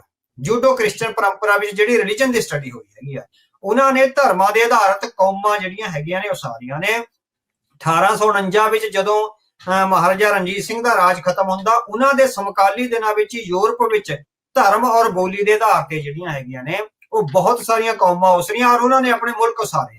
ਸੋ ਜਿਹੜਾ ਜੂਡੋ ਕ੍ਰਿਸਚਨ ਪਰੰਪਰਾ ਵਿੱਚ ਜਿਹੜੀ ਧਰਮ ਦੀ ਵਿਆਖਿਆ, ਕਿਉਂਕਿ ਉਹ ਹਰੇਕ ਧਰਮ ਦੇ ਲੋਕਾਂ ਨੂੰ ਇੱਕ ਵੱਖਰੀ ਤੇ ਨਿਆਰੀ ਆਇਡੈਂਟੀਟੀ ਦੇ ਦਿੰਦੀ ਹੈਗੀ ਆ, ਇਸ ਕਰਕੇ ਅਰਵਿੰਦਪਾਲ ਮੰਡੇਰ ਔਰ ਸੁਦਰਸ਼ਨ ਜਾਂ ਹੋਰ ਜਿਹੜੇ ਭਾਰਤ ਪੱਖੀ ਵਿਦਵਾਨ ਨੇ ਉਹ ਇਹ ਗੱਲਾਂ ਕਰ ਰਹੇ ਹੈਗੇ ਆ ਵੀ ਅਸੀਂ ਜੂਡੋ ਕ੍ਰਿਸਚਨ ਪਰੰਪਰਾ ਦੀ ਜਿਹੜੀ ਹੈਗੀ ਆ ਉਹ ਜਿਸ ਤਰ੍ਹਾਂ ਵੀ ਉਹਦੇ ਚੋਂ ਜਿਹੜੇ ਆਏ ਹੈਗੇ ਆ ਵੀ ਉਹ ਸਿੱਖਾਂ ਨਾਲ ਜਿਹੜਾ ਹੈਗਾ ਸੰਬੰਧ ਨਹੀਂ ਰੱਖਦੇ, ਹਨਾ। ਅਰਵਿੰਦਪਾਲ ਮੰਡੇਰ ਕਹਿੰਦਾ ਵੀ ਜੂਡੋ ਕ੍ਰਿਸਚੀਅਨ ਟ੍ਰੈਡੀਸ਼ਨ ਨੇ ਮਾਡਰਨਿਟੀ ਲਿਆਂਦੀ ਹੈਗੀ ਆ, ਜਿਹੜੀ ਯੂਰਪ ਵਿੱਚ ਜਾਂ ਵੈਸਟ ਵਿੱਚ ਮਾਡਰਨਿਟੀ ਆਈ ਆ ਉਹ ਜੂਡੋ ਕ੍ਰਿਸਚੀਅਨ ਪਰੰਪਰਾ ਦੀ ਐਂਟਰੀ ਨਾਲ ਜਿਹੜੀ ਆਈ ਹੈਗੀ ਹੈ ਨਾ। ਤੇ ਫਿਰ ਕਹਿੰਦਾ ਵੀ ਸਿੰਘ ਸਭਾ ਲਹਿਰ ਨੇ ਸਿੱਖ ਕੌਮ ਵਿੱਚ ਜਿਹੜੀ ਮਾਡਰਨਿਟੀ ਲਿਆਂਦੀ ਆ, ਉਹਦੇ ਲਈ ਉਹ ਸ਼ਬਦ ਵਰਤਦਾ ਮੋਨੋਥੀਓਲਿੰਗੁਅਲਿਜ਼ਮ, ਹਨਾ। ਉਹ ਜਿਹੜੀ ਸਿੰਘ ਸਭਾ ਲਹਿਰ ਨੇ ਜਿਹੜੀ ਸਰਗਰਮੀ ਕਰੀ, ਸਿੱਖਾਂ ਦੀ ਇੱਕ ਵੱਖਰੀ ਨਿਆਰੀ ਪਛਾਣ ਘੜਨ ਦਾ ਯਤਨ ਕਰਿਆ, ਉਹ ਕਹਿੰਦਾ ਵੀ ਮੋਨੋਥੀਓਲਿੰਗੁਅਲਿਜ਼ਮ ਰਾਹੀਂ ਸਿੰਘ ਸਭਾ ਲਹਿਰ ਨੇ ਜਿਹੜਾ ਹੈਗਾ ਵੀ ਉਹ ਲਿਆਂਦੇ ਵੀ ਇੱਕ ਤਾਂ ਮਾਂ ਧਰਤੀ ਤੇ ਦੂਜਾ ਮਾਂ ਬੋਲੀ, ਗੁਰਸਿੱਖੀ ਤੇ ਗੁਰੂ ਸਾਹਿਬ, ਜਿਹੜੇ ਗੁਰੂ ਪਰੰਪਰਾ, ਸ਼੍ਰੀ ਗੁਰੂ ਗ੍ਰੰਥ ਸਾਹਿਬ, ਸਾਡੀ ਮਾਂ ਧਰਤੀ ਪੰਜਾਬ ਤੇ ਮਾਂ ਬੋਲੀ। ਉਹ ਕਹਿੰਦਾ ਵੀ ਇਹਨਾਂ ਦੀ ਕੋਲੈਬੋਰੇਸ਼ਨ ਕਰਕੇ ਉਹਨਾਂ ਨੇ ਇੱਕ ਨਵੀਂ ਜਿਹੜੀ ਹੈਗੀ ਆ ਆਇਡੈਂਟੀਟੀ ਕ੍ਰੀਏਟ ਕਰਤੀ, ਜਿਹੜੀ ਕਿ ਵੈਸਟਰਨ ਆਇਡੈਂਟੀਟੀ ਹੈਗੀ ਆ ਤੇ ਉਹ ਸਿੱਖਾਂ ਦੀਆਂ ਪੁਰਾਤਨ ਰਵਾਇਤਾਂ ਦੀ ਜਿਹੜੀ ਤਰਜਮਾਨੀ ਨਹੀਂ ਕਰਦੇ। ਪੁਰਾਤਨ ਰਵਾਇਤਾਂ ਤੋਂ ਮਤਲਬ ਉਹਦਾ ਹੈਗਾ ਵੀ ਜਿਹੜੀਆਂ ਵੈਦਿਕ ਪਰੰਪਰਾ ਨਾਲ ਜੁੜੀਆਂ ਹੋਈਆਂ, ਜਿਹੜੀਆਂ ਸਨਾਤਨੀ ਧਰਮ ਨਾਲ ਜੁੜੀਆਂ ਹੋਈਆਂ, ਜਿਹੜੀਆਂ ਸਿੱਖਾਂ ਨੂੰ ਪਿੱਛੇ ਲੈ ਜਾਂਦੀਆਂ ਹੈਗੀਆਂ। ਹੁਣ ਸਿੰਘ ਸਭਾ ਲਹਿਰ ਦੇ ਆਉਣ ਨਾਲ ਜਿਹੜਾ ਹੈਗਾ ਸ਼੍ਰੀ ਦਰਬਾਰ ਸਾਹਿਬ ਦੀ ਪਰਿਕਰਮਾ ਵਿੱਚੋਂ ਜਿਹੜੀਆਂ ਹੈਗੀਆਂ ਮੂਰਤੀਆਂ ਹਟਾ ਦਿੱਤੀਆਂ ਗਈਆਂ। ਸਿੱਖਾਂ ਨੂੰ ਇੱਕ ਯੂਨੀਕ ਜਿਹੜੀ ਆਇਡੈਂਟੀਟੀ ਹੈ, ਜਿਹੜੀ ਨਿਆਰੀ ਹਸਤੀ ਆ, ਉਹ ਕ੍ਰੀਏਟ ਕੀਤੀ ਗਈ ਤੇ ਉਹ ਨਹੀਂ ਚਾਹੁੰਦੇ ਵੀ ਜਿਹੜੀਆਂ ਮੂਰਤੀਆਂ ਨੇ ਉਹ ਦਰਬਾਰ ਸਾਹਿਬ ਦੀ ਪਰਿਕਰਮਾ ਚ, ਹਨਾ। ਸੋ ਇਸੇ ਤਰ੍ਹਾਂ ਦਰਬਾਰ ਸਾਹਿਬ ਤਰਨਤਾਰਨ ਵਿੱਚ ਵੀ ਬਹੁਤ ਸਾਰੀ ਜਿਹੜੀ ਹੈਗੀ ਆ ਉਹਨਾਂ ਸਮਿਆਂ ਵਿੱਚ ਦੱਸਿਆ ਜਾਂਦਾ ਵੀ ਗੁੰਡਾ ਅੰਸਰਾਂ ਦਾ, ਜਿਹੜਾ ਮਹੰਤਾਂ ਦੇ ਗੁੰਡਾ ਅੰਸਰ ਸੀਗੇ, ਉਹਨਾਂ ਦਾ ਜਿਹੜਾ ਪ੍ਰਭਾਵ ਸੀਗਾ ਤੇ ਉਹ ਉੱਥੇ ਬਹੁਤ ਕੁਛ ਆ ਜਿਹੜੀਆਂ ਗਲਤ ਕਾਰਵਾਈਆਂ ਕਰਦੇ ਸੀ, ਕਿਉਂਕਿ ਸਿੰਘ ਸਭਾ ਲਹਿਰ ਨੇ ਉਹ ਕਹਿੰਦਾ ਮੋਨੋਥੀਓਲਿੰਗੋਲਿਜ਼ਮ ਦੇ ਨਾਲ ਜਿਹੜੀ ਹੈਗੀ ਆ ਨਾ ਵੀ ਉਹ ਇੱਕ ਤਰ੍ਹਾਂ ਨਾਲ ਸਿੱਖ ਆਇਡੈਂਟੀਟੀ ਜਿਹੜੀ ਹੈਗੀ ਕ੍ਰੀਏਟ ਕਰਤੀ, ਜਿਹਨੇ ਕਹਿੰਦਾ ਵੀ ਸਿੱਖਾਂ ਨੂੰ ਵੈਦਿਕ ਪਰੰਪਰਾ ਤੋਂ ਵੱਖਰਾ ਕਰ ਦਿੱਤਾ ਹਨਾ। ਉਹ ਕਹਿੰਦਾ ਵੀ ਧਰਮ ਹੈਗਾ ਜਿਹੜਾ ਧਰਮ ਦੇ ਆਧਾਰ ਤੇ ਫਿਰ ਇੱਕ ਵੱਖਰੀ ਆਇਡੈਂਟੀਟੀ ਕ੍ਰੀਏਟ ਹੋ ਗਈ, ਜਿਹੜੀ ਕਿ ਵੈਦਿਕ ਪਰੰਪਰਾ ਨਾਲੋਂ, ਜਿਹੜੀ ਬ੍ਰਾਹਮਣਵਾਦ ਨਾਲੋਂ ਸਿੱਖਾਂ ਨੂੰ ਜਿਹੜੀ ਹੈਗੀ ਇਹ ਤੋੜ ਰਹੀ ਹੈ। ਉਹ ਕਹਿੰਦਾ ਵੀ ਇਹ ਵੈਸਟਰਨ ਨੌਲੇਜ ਕੰਸਟਰਕਸ਼ਨ ਦਾ ਜਿਹੜਾ ਸਿਸਟਮ ਆ, ਵੈਸਟਰਨ ਨੌਲੇਜ ਕੰਸਟਰਕਟਿੰਗ ਸਿਸਟਮ ਦੀ ਇਹ ਪ੍ਰੋਡਕਟ ਹੈਗੀ ਆ। ਉਹ ਇਹ ਗੱਲ ਕਹਿੰਦਾ ਆਪਣੀ ਸਪੈਕਟਰ ਆਫ ਵੈਸਟ ਜਿਹੜੀ ਕਿਤਾਬ ਆ ਉਹਦੇ ਵਿੱਚ ਕਹਿੰਦਾ ਵੀ ਜਿਹੜੀ ਸਿੱਖੀ ਦੀ ਇਹ ਨਵੀਂ ਵਿਆਖਿਆ ਆ ਰਹੀ ਹੈ ਸਿੰਘ ਸਭਾ ਲਹਿਰ ਰਾਹੀਂ, ਇਹ ਵੈਸਟਰਨ ਨੌਲੇਜ ਕੰਸਟਰਕਸ਼ਨ ਸਬਜੈਕਟ ਰਾਹੀਂ ਆ ਰਹੀ ਹੈਗੀ ਆ, ਜਿਹੜੀ ਕਿ ਸਿੱਖਾਂ ਦੀ ਪਰੰਪਰਾਵਾਦੀ ਵਿਆਖਿਆ ਦਾ ਨਿਖੇਧ ਕਰਦੀ ਹੈ। ਪਰੰਪਰਾਵਾਦੀ ਵਿਆਖਿਆ ਤੋਂ ਭਾਵ ਹੈਗਾ ਜਿਹੜੀ ਬ੍ਰਾਹਮਣਵਾਦੀ ਵਿਆਖਿਆ ਤੇ ਜਿਹੜੀ ਹੈਗੀ ਆ ਇੱਕ ਤਰ੍ਹਾਂ ਨਾਲ ਜਿਹੜੀ ਵੈਦਿਕ ਵਿਆਖਿਆ ਹੈਗੀ ਆ ਉਹ ਇਸ ਤਰ੍ਹਾਂ ਉਹ ਕਰ ਰਿਹਾ ਹੈਗਾ। ਸੋ ਇਹ ਗੱਲਾਂ ਨੇ ਜਿਹੜੀਆਂ ਇਹ ਕਰੀਆਂ। ਸੋ ਇਹਦਾ ਜੇ ਆਪਾਂ ਹੋਰ ਜਿਹੜਾ ਆਪਾਂ ਬੈਕ ਵਿੱਚ ਜਾਂਦੇ ਹੈਗੇ ਆ, ਇਹਦੀਆਂ ਜੜ੍ਹਾਂ ਨੇ ਜਦੋਂ ਇਤਿਹਾਸ ਵੀ ਤੁਸੀਂ ਖੋਜਦੇ ਹੋ ਤਾਂ ਪੰਜਾਬੀ ਸੂਬੇ ਦੇ ਮੋਰਚੇ ਦੌਰਾਨ ਇਹਦੀਆਂ ਜੜ੍ਹਾਂ ਬਹੁਤ ਪੱਕੀਆਂ ਹੁੰਦੀਆਂ ਹੈਗੀਆਂ ਨੇ। ਸੋ ਅਸੀਂ ਇੱਕ ਕਿਤਾਬ ਪੜ੍ਹੀ ਹੈਗੀ ਆ, ਮਿਸਟਰ ਰੋਇਡਰ ਦੀ ਕਿਤਾਬ ਆ where the nation states come from, ਵੀ ਨੇਸ਼ਨ ਸਟੇਟ ਕਿੱਥੋਂ ਪੈਦਾ ਹੁੰਦੀਆਂ, ਉਭਰੀਆਂ ਕਿੱਥੇ ਤੇ ਸੰਕਲਪ ਕਿੱਥੇ ਹੋਈਆਂ ਨਾ। ਉਹ ਮਿਸਟਰ ਰੋਇਡਰ ਕਹਿੰਦਾ ਵੀ ਦੁਨੀਆ ਦੀਆਂ ਲਗਭਗ 70 ਤੋਂ ਵੱਧ ਜਿਹੜੀਆਂ ਨੇਸ਼ਨ ਸਟੇਟਸ ਆ ਉਹ ਪਹਿਲਾਂ ਕਿਸੇ ਵੱਡੇ ਦੇਸ਼ ਦੇ ਰਾਜ ਹੁੰਦੇ ਸੀ, ਜਿੱਦਾਂ ਪੰਜਾਬ ਆ, ਉੱਤਰ ਪ੍ਰਦੇਸ਼ ਆ, ਹਰਿਆਣਾ ਆ, ਰਾਜਸਥਾਨ, ਠੀਕ ਹੈ ਨਾ। ਵੀ ਉਹ ਜਿਹੜੀਆਂ 70 ਤੋਂ ਵੱਧ ਅੱਜ ਦੇ ਦੇਸ਼ ਨੇ ਉਹ ਰਾਜਾਂ ਤੋਂ ਉਸਰੇ ਨੇ, ਉਹ ਪਹਿਲਾਂ ਰਾਜ ਸੀ ਕਿਸੇ ਵੱਡੇ ਮੁਲਕ ਦੇ। ਸੋ ਪੰਜਾਬੀ ਸੂਬੇ ਦੇ ਮੋਰਚੇ ਵੇਲੇ ਜਿਹੜਾ ਹੈਗਾ ਨਹਿਰੂ ਦਾ ਇਹ ਕਹਿਣਾ ਵੀ ਮੇਰੀ ਲਾਸ਼ ਤੇ ਪੰਜਾਬੀ ਸੂਬਾ ਬਣੇਗਾ, ਮੈਂ ਨਹੀਂ ਬਣਨ ਦੇਵਾਂਗਾ, ਉਹਨਾਂ ਨੂੰ ਪਤਾ ਸੀ ਜਿਹੜੇ ਭਾਰਤ ਦੇ ਵਿਦਵਾਨ ਤੇ ਪੋਲੀਟੀਸ਼ੀਅਨ ਸੀਗਾ ਵੀ ਜੇ ਅੱਜ ਸਿੱਖਾਂ ਨੇ ਪੰਜਾਬੀ ਦੇ ਆਧਾਰ ਤੇ ਸੂਬਾ ਬਣਾ ਲਿਆ, ਬੇਸ਼ੱਕ ਭਾਰਤ ਦੇ ਅੰਦਰ ਹੀ ਬਣਾ ਲਿਆ, ਇਹਦੇ ਨਾਲ ਵੱਖਰੀ ਤੇ ਨਿਆਰੀ ਸਿੱਖ ਪਛਾਣ ਆ ਜਿਹੜੀ ਸਥਾਪਿਤ ਹੋ ਜਾਵੇਗੀ। ਔਰ ਇਹ ਵੱਖਰੀ ਤੇ ਨਿਆਰੀ ਸਿੱਖ ਪਛਾਣ ਕਿਸੇ ਨਾ ਕਿਸੇ ਮੌਕੇ ਤੇ ਆ ਕੇ ਆਪਣਾ ਵੱਖਰਾ ਸਟੇਟ, ਆਪਣਾ ਵੱਖਰਾ ਦੇਸ਼ ਆ ਜਿਹੜਾ ਉਹ ਮੰਗਣ ਤੇ ਜਿਹੜੀਆਂ ਆ ਜਾਏਗੀ ਹੈ ਨਾ। ਤੇ ਇਸ ਕਰਕੇ ਉਹ ਕਹਿੰਦਾ ਵੀ ਜਿਹੜਾ ਅਰਵਿੰਦਪਾਲ ਮੰਡੇਰ ਕਹਿੰਦਾ ਵੀ ਨੇਸ਼ਨ ਸਟੇਟ ਤੇ ਆਇਡੈਂਟੀਟੀ ਆ ਜਿਹੜੀ ਹੈਗੀ ਆ ਵੀ ਇਹ ਸਿੱਖਾਂ ਦੀ ਜਿਹੜੀ ਹੈਗੀ ਆ ਉਹਨਾਂ ਨੇ ਸਿੰਘ ਸਭਾ ਲਹਿਰ ਨੇ ਕ੍ਰੀਏਟ ਕੀਤੀ ਹੈ, ਜਿਹੜੀ ਕਿ ਨਹੀਂ ਹੋਣੀ ਚਾਹੀਦੀ ਹੈ ਨਾ। ਹੁਣ ਰੋਇਡਰ ਨੇ ਇਹ ਆਖਿਆ ਹੈਗਾ, ਕਹਿੰਦਾ ਨੇਸ਼ਨ ਸਟੇਟ ਕਿਸੇ ਕੌਮ ਦੀ ਪਛਾਣ ਪਵਿੱਤਰ ਧਰਤੀ ਨਾਲ ਜਦੋਂ ਅਲਾਈਨ ਹੋ ਜਾਂਦੀ ਆ, ਇਹ ਗੱਲਾਂ ਨੇ ਇਹ ਮਿਸਟਰ ਰੋਇਡਰ ਨੇ ਕਿਹਾ where the nation states come from. ਕਹਿੰਦਾ ਨੇਸ਼ਨ ਸਟੇਟ, ਨੈਸ਼ਨਲ ਆਇਡੈਂਟੀਟੀ ਤੇ ਤੁਹਾਡੀ ਪਵਿੱਤਰ ਧਰਤੀ ਜਦੋਂ ਇਹ ਅਲਾਈਨ ਹੋ ਜਾਂਦੇ ਆ, ਉਹ ਸਬ ਸਟੇਟ ਨੇਸ਼ਨ ਦਾ ਇੱਕ ਤਰ੍ਹਾਂ ਨਾਲ ਸੰਕਲਪ ਲੈ ਆਉਂਦੇ ਹੈਗੇ ਆ ਨਾ। ਸੋ ਸਬ ਨੇਸ਼ਨ ਸਟੇਟ ਆ ਜਿਹੜੇ ਇੱਕ ਪ੍ਰੋਵਿੰਸ ਹੁੰਦੇ ਆ, ਜਿੱਦਾਂ ਪੰਜਾਬ ਪ੍ਰੋਵਿੰਸ ਹੈਗਾ ਨਾ। ਸੋ ਇਹ ਜਿਹੜੀ ਬਾਈਂਡਿੰਗ ਹੈ ਨਾ ਬਹੁਤ ਪਾਵਰਫੁਲ ਹੁੰਦੀ ਆ। ਜਿਹੜਾ ਰੋਇਡਰ ਕਹਿੰਦਾ ਨਾ ਵੀ ਨੈਸ਼ਨਲ ਆਇਡੈਂਟੀਟੀ ਦੀ, ਨੇਸ਼ਨ ਸਟੇਟ ਦੀ ਤੇ ਪਵਿੱਤਰ ਧਰਤੀ ਦੀ ਜਿਹੜਾ ਇੱਕ ਬਾਉਂਡਿੰਗ ਹੈਗੀ ਆ ਉਹ ਇੰਨੀ ਪਾਵਰਫੁਲ ਆ, ਉਹ ਫਿਰ ਸੈਂਟਰਲਾਈਜ਼ਡ ਸਟੇਟ ਨੂੰ ਕ੍ਰੀਏਟ ਕਰਨ ਵਿੱਚ ਜਿਹੜੀ ਹੈਗੀ ਆ ਉਹ ਇੱਕ ਤਰ੍ਹਾਂ ਨਾਲ ਕਿਤੇ ਨਾ ਕਿਤੇ ਸਹਾਈ ਹੋ ਜਾਂਦੀ ਹੈ। ਜਦੋਂ ਸੈਂਟਰਲਾਈਜ਼ਡ ਸਟੇਟ ਵੀਕ ਹੋ ਜਾਂਦੀ ਆ ਤਾਂ ਉਹ ਜਿਹੜੀ ਬਾਉਂਡਿੰਗ ਆ ਕੌਮ ਦੀ ਆਪਣੀ ਮਾਂ ਧਰਤੀ ਨਾਲ ਤੇ ਨੇਸ਼ਨ ਸਟੇਟ ਨਾਲ, ਉਹ ਇੱਕਦਮ ਹੁਲਾਰਾ ਮਾਰਦੀ ਆ ਤੇ ਕਮਜ਼ੋਰ ਹੋ ਰਹੀ ਸੈਂਟਰਲਾਈਜ਼ਡ ਸਟੇਟ ਨੂੰ ਤੋੜ ਕੇ ਜਿਹੜੀ ਹੈਗੀ ਆ ਉਹ ਆਪਣੀ ਇੱਕ ਸਟੇਟ ਆ ਸਿਰਜਣ ਦੀ ਹੈਗੀ ਆ। ਸੋ ਓਬਰਾਏ ਦੀ ਕੰਸਟਰਕਸ਼ਨ ਆਫ ਰਿਲੀਜੀਅਸ ਬਾਉਂਡਰੀਜ਼ ਤੇ ਮੰਡੇਰ ਦੀ religion and the ਸਪੈਕਟਰ of West ਆ ਜਿਹੜੇ ਸਿੱਖਾਂ ਨੂੰ ਮਾਂ ਧਰਤੀ ਪੰਜਾਬ ਨਾਲੋਂ ਤੋੜਨ, ਇੱਕ ਨੈਸ਼ਨੈਲਿਟੀ ਦੇ ਤੌਰ ਤੇ ਡਿਲੂਟ ਕਰਨ ਤੇ ਉਹਨਾਂ ਨੂੰ ਧਰਮ ਨਾਲੋਂ ਉਹ ਕਹਿੰਦਾ ਵੀ ਗੁਰਮਤ ਨੂੰ ਜਿਹੜੀ ਹੈਗੀ ਆ ਆਇਡੈਂਟੀਟੀ ਪੋਲਿਟਿਕਸ ਤੋਂ ਵੱਖ ਕਰਨ ਦਾ ਜਿਹੜਾ ਸਮਾਂ ਆ ਗਿਆ। ਸੋ ਇਹ ਇਸ ਕਿਸਮ ਦੇ ਜਿਹੜੀ ਵਿਚਾਰਧਾਰਾ ਹੈਗੀ ਆ ਅਰਵਿੰਦਪਾਲ ਮੰਡੇਰ ਆ ਉਹ ਲੈ ਕੇ ਆ ਰਹੀ। ਤੁਸੀਂ ਸਿੰਗਲ ਆਊਟ ਕਰ ਰਹੇ ਆ ਅਰਵਿੰਦਪਾਲ ਸਿੰਘ ਮੰਡੇਰ ਨੂੰ, ਜਿਹੜਾ ਇਹ ਸਿੱਖ ਵਿਰੋਧੀ ਬਿਰਤਾਂਤ ਤੁਸੀਂ ਜਿੱਦਾਂ ਦੱਸ ਰਹੇ ਆ ਵੀ ਇਹ ਕਰ ਰਿਹਾ ਆ, ਕੀ ਵਾਕਿਆ ਹੀ ਅਰਵਿੰਦਪਾਲ ਸਿੰਘ ਮੰਡੇਰ ਇੱਕ ਵਿਦਵਾਨ ਆ ਕਿ ਪ੍ਰੋਪਾਗੈਂਡਿਸਟ ਆ? ਨਹੀਂ, ਜਿਸ ਤਰ੍ਹਾਂ ਦੀ ਉਹ ਟ੍ਰੈਡੀਸ਼ਨ ਲੈ ਕੇ ਆ ਰਿਹਾ ਹੈਗਾ, ਸੋ ਉਹਦੇ ਚੋਂ ਇਹ ਲੱਗਦਾ ਹੈਗਾ ਵੀ ਉਹ ਵਿਦਵਾਨ ਨਾਲੋਂ ਪ੍ਰੋਪੇਗੈਂਡਾਇਸਟ ਜ਼ਿਆਦਾ ਹੈਗਾ। ਸੋ ਪੋਲੀਟੀਕਲ ਪ੍ਰੋਪੇਗੈਂਡਾਇਸਟ ਨਜ਼ਰ ਆਉਂਦਾ, ਕਿਉਂਕਿ ਇੰਗਲਿਸ਼ ਤੇ ਉਹਦੀ ਕਮਾਂਡ ਆ, ਉਹਦਾ ਜਿਹੜਾ ਹਮਲਾ ਬਹੁਤ ਸਟਲ ਹੈਗਾ, ਬਹੁਤ ਜਿਹੜਾ ਮਹੀਨ ਹੈਗਾ, ਆਮ ਸਿੱਖਾਂ ਦੀ ਸਮਝ ਵਿੱਚ ਨਹੀਂ ਆ ਰਿਹਾ ਹੈਗਾ। ਸੋ ਸਾਨੂੰ ਲੱਗਦਾ ਹੈਗਾ ਵੀ ਉਹ ਅਕੈਡਮਿਕ ਫਰੀडम ਦੇ ਨਾਂ ਤੇ ਅਸਲ ਵਿੱਚ ਕਿਸੇ ਸਟੇਟ ਦਾ ਕਿਸੇ ਕਿਸੇ ਵੀ ਜਿਹੜੀ ਫੋਰਨ ਸਟੇਟ ਆ ਉਹਦਾ ਪੋਲੀਟੀਕਲ ਏਜੰਡਾ ਜਿਹੜਾ ਹੈਗਾ ਉਹ ਲੈ ਕੇ ਚੱਲ ਰਿਹਾ ਹੈਗਾ, ਜਿਹਦੇ ਵਿੱਚੋਂ ਮੇਨ ਬਿਰਤੀ ਸਿੱਖਾਂ ਨੂੰ ਮਾਨਸਿਕ, ਸਰੀਰਕ ਤੇ ਰਾਜਨੀਤਿਕ ਤੌਰ ਤੇ ਗੁਲਾਮ ਬਣਾ ਕੇ ਰੱਖਣ ਦੀ ਹੈਗੀ ਆ। ਸੋ ਉਹ ਅਕੈਡਮਿਕ ਫਰੀडम ਨੂੰ ਸਿਰਫ ਉਹਲੇ ਦੇ ਤੌਰ ਤੇ ਵਰਤ ਰਿਹਾ, ਅਸਲ ਵਿੱਚ ਉਹ ਪ੍ਰੋਪੇਗੈਂਡਾਇਸਟ ਦੇ ਤੌਰ ਤੇ ਜਾਂ ਉਹਨਾਂ ਦੀ ਕਿਸੇ ਫੋਰਨ ਸਟੇਟ ਦੀ ਹੈਗੀ ਆ ਜਿਹੜੀ ਡਿਪਲੋਮੈਟਿਕ ਜਿਹੜੀ ਐਕਟੀਵਿਟੀ ਹੁੰਦੀ ਹੈ ਉਹਦੇ ਤੌਰ ਤੇ ਕੰਮ ਕਰ ਰਿਹਾ। ਯੂਕੇ ਤੋਂ ਪੜ੍ਹਾਈ ਕੀਤੀ ਆ, ਪਹਿਲੋਂ ਕੈਮਿਸਟਰੀ 'ਚ ਇਹਨਾਂ ਨੇ, ਫਿਰ ਫਿਲਾਸਫੀ ਦੇ ਵਿੱਚ, ਫਿਰ ਹੁਣ ਇਸ ਪਾਸੇ ਵੱਲ ਨੂੰ US ਦੇ ਵਿੱਚ ਬਹਿ ਕੇ ਇਹ ਸਾਰਾ ਕੁਝ ਜੋ ਇਹ ਚੱਲ ਰਿਹਾ ਆ, ਉਬਰਾਏ ਹੋਣਾ ਦਾ ਤੁਸੀਂ ਇਸ ਦੇ ਵਿੱਚ ਜ਼ਿਕਰ ਕੀਤਾ ਆ।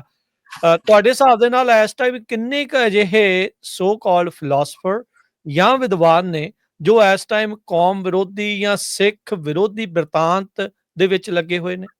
ਹਾਂਜੀ, ਇਹ ਉਹਨਾਂ ਨੂੰ ਲੀਡ ਕਰ ਰਿਹਾ ਹੈ। ਇਹਦੇ ਨਾਲ ਕਾਫੀ ਵੱਡੀ ਜਿਹੜੀ ਹੈਗੀ ਆ ਟੀਮ ਹੈਗੀ ਆ। ਸੋ ਜਿਹੜੇ ਸਿੱਖ ਫਾਰਮੇਸ਼ਨ ਵਿੱਚ ਗਾਹੇ ਬਗਾਹੇ ਹੈਗੇ ਆ, ਉਹ ਆਰਟੀਕਲ ਲਿਖਦੇ ਹੈਗੇ ਆ। ਸੋ ਇਹਨਾਂ ਨੇ ਆਪਾਂ ਦੱਸਿਆ ਹੈਗਾ ਵੀ ਪੰਜਾਬ ਵਿੱਚ ਵੀ ਇੱਕ ਨਵਾਂ ਗਰੁੱਪ ਜਿਹੜਾ ਖੜਾ ਕਰਿਆ, ਨਵਾਂ ਨਹੀਂ ਕਾਫੀ ਪੁਰਾਣਾ, ਪ੍ਰੋਫੈਸਰ ਜਗਦੀਸ਼ ਦੀ ਅਗਵਾਈ ਹੇਠੋਂ ਲਗਾਤਾਰ ਚੱਲ ਰਿਹਾ ਹੈਗਾ।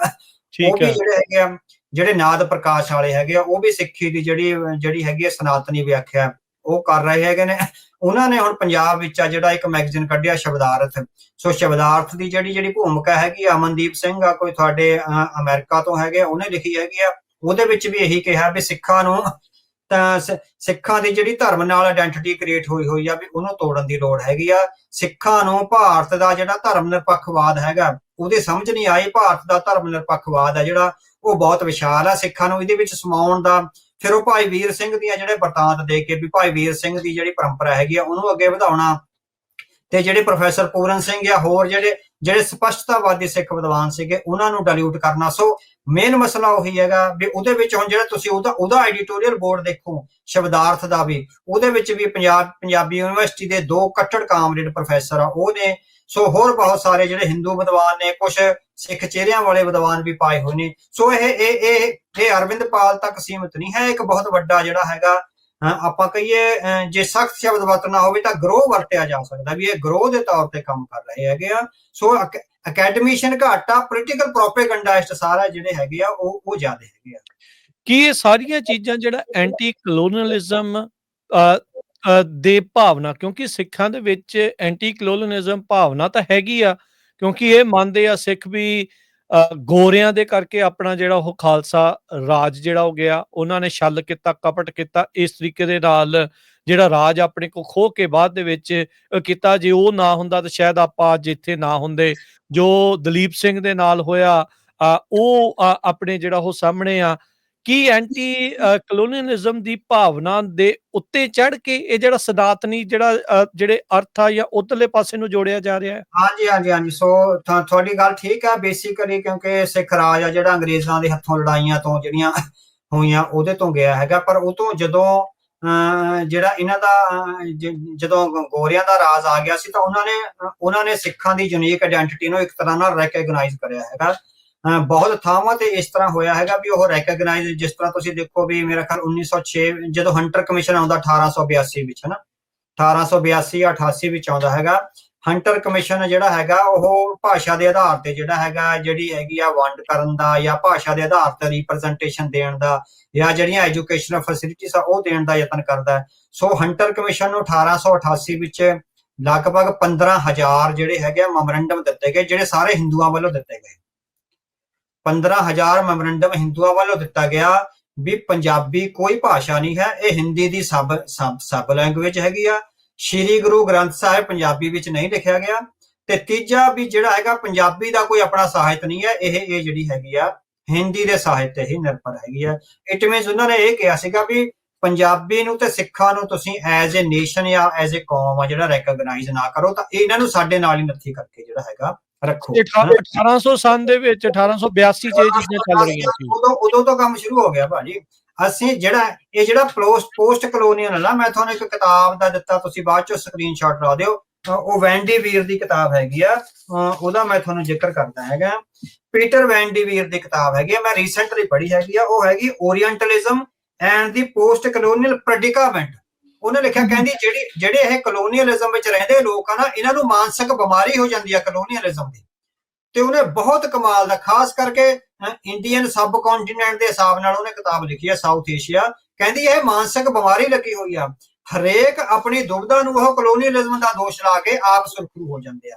ਸੋ ਬਹੁਤ ਅੱਛੀ ਕਿਤਾਬ ਹੈਗੀ ਆ, ਸਾਰੇ ਸਿੱਖਾਂ ਨੂੰ ਜਿਹੜੇ ਹੈਗੇ ਆ, ਜਿਹੜੇ ਇਸ ਕਲੋਨੀਅਲਿਜ਼ਮ ਦੇ ਵਰਤਾਰੇ ਦਾ ਸ਼ਿਕਾਰ ਹੋਏ, ਉਹਨਾਂ ਨੂੰ ਪੜ੍ਹਨੀ ਹੈਗੀ ਆ, ਚਾਹੀਦੀ ਆ। ਵੈਨ ਡੀ ਵੀਰ ਦੀ ਕਿਤਾਬ ਹੈਗੀ ਆ। ਤੇ ਦੂਸਰੀ ਕਿਤਾਬ ਜਿਹੜੀ ਹੈਗੀ ਆ ਸਕਾਟ ਐਪਲਬੀ ਦੀ ਹੈਗੀ ਆ। ਸਕਾਟ ਐਪਲਬੀ ਦੀ ਕਿਤਾਬ ਹੈਗੀ ਹੈ ਐਂਬੀਵੈਲੈਂਸ ਆਫ ਦੀ ਸੇਕਰਡ, ਵੀ ਜਿਹੜੇ ਬਹੁਤ ਹੀ ਧਾਰਮਿਕ ਪੁਰਸ਼ ਨੇ ਉਹਨਾਂ ਵਿੱਚ ਜਿਹੜੀ ਦੁਬਿਧਾ ਆ ਜਾਂਦੀ ਹੈ ਕਦੇ ਕਦੇ।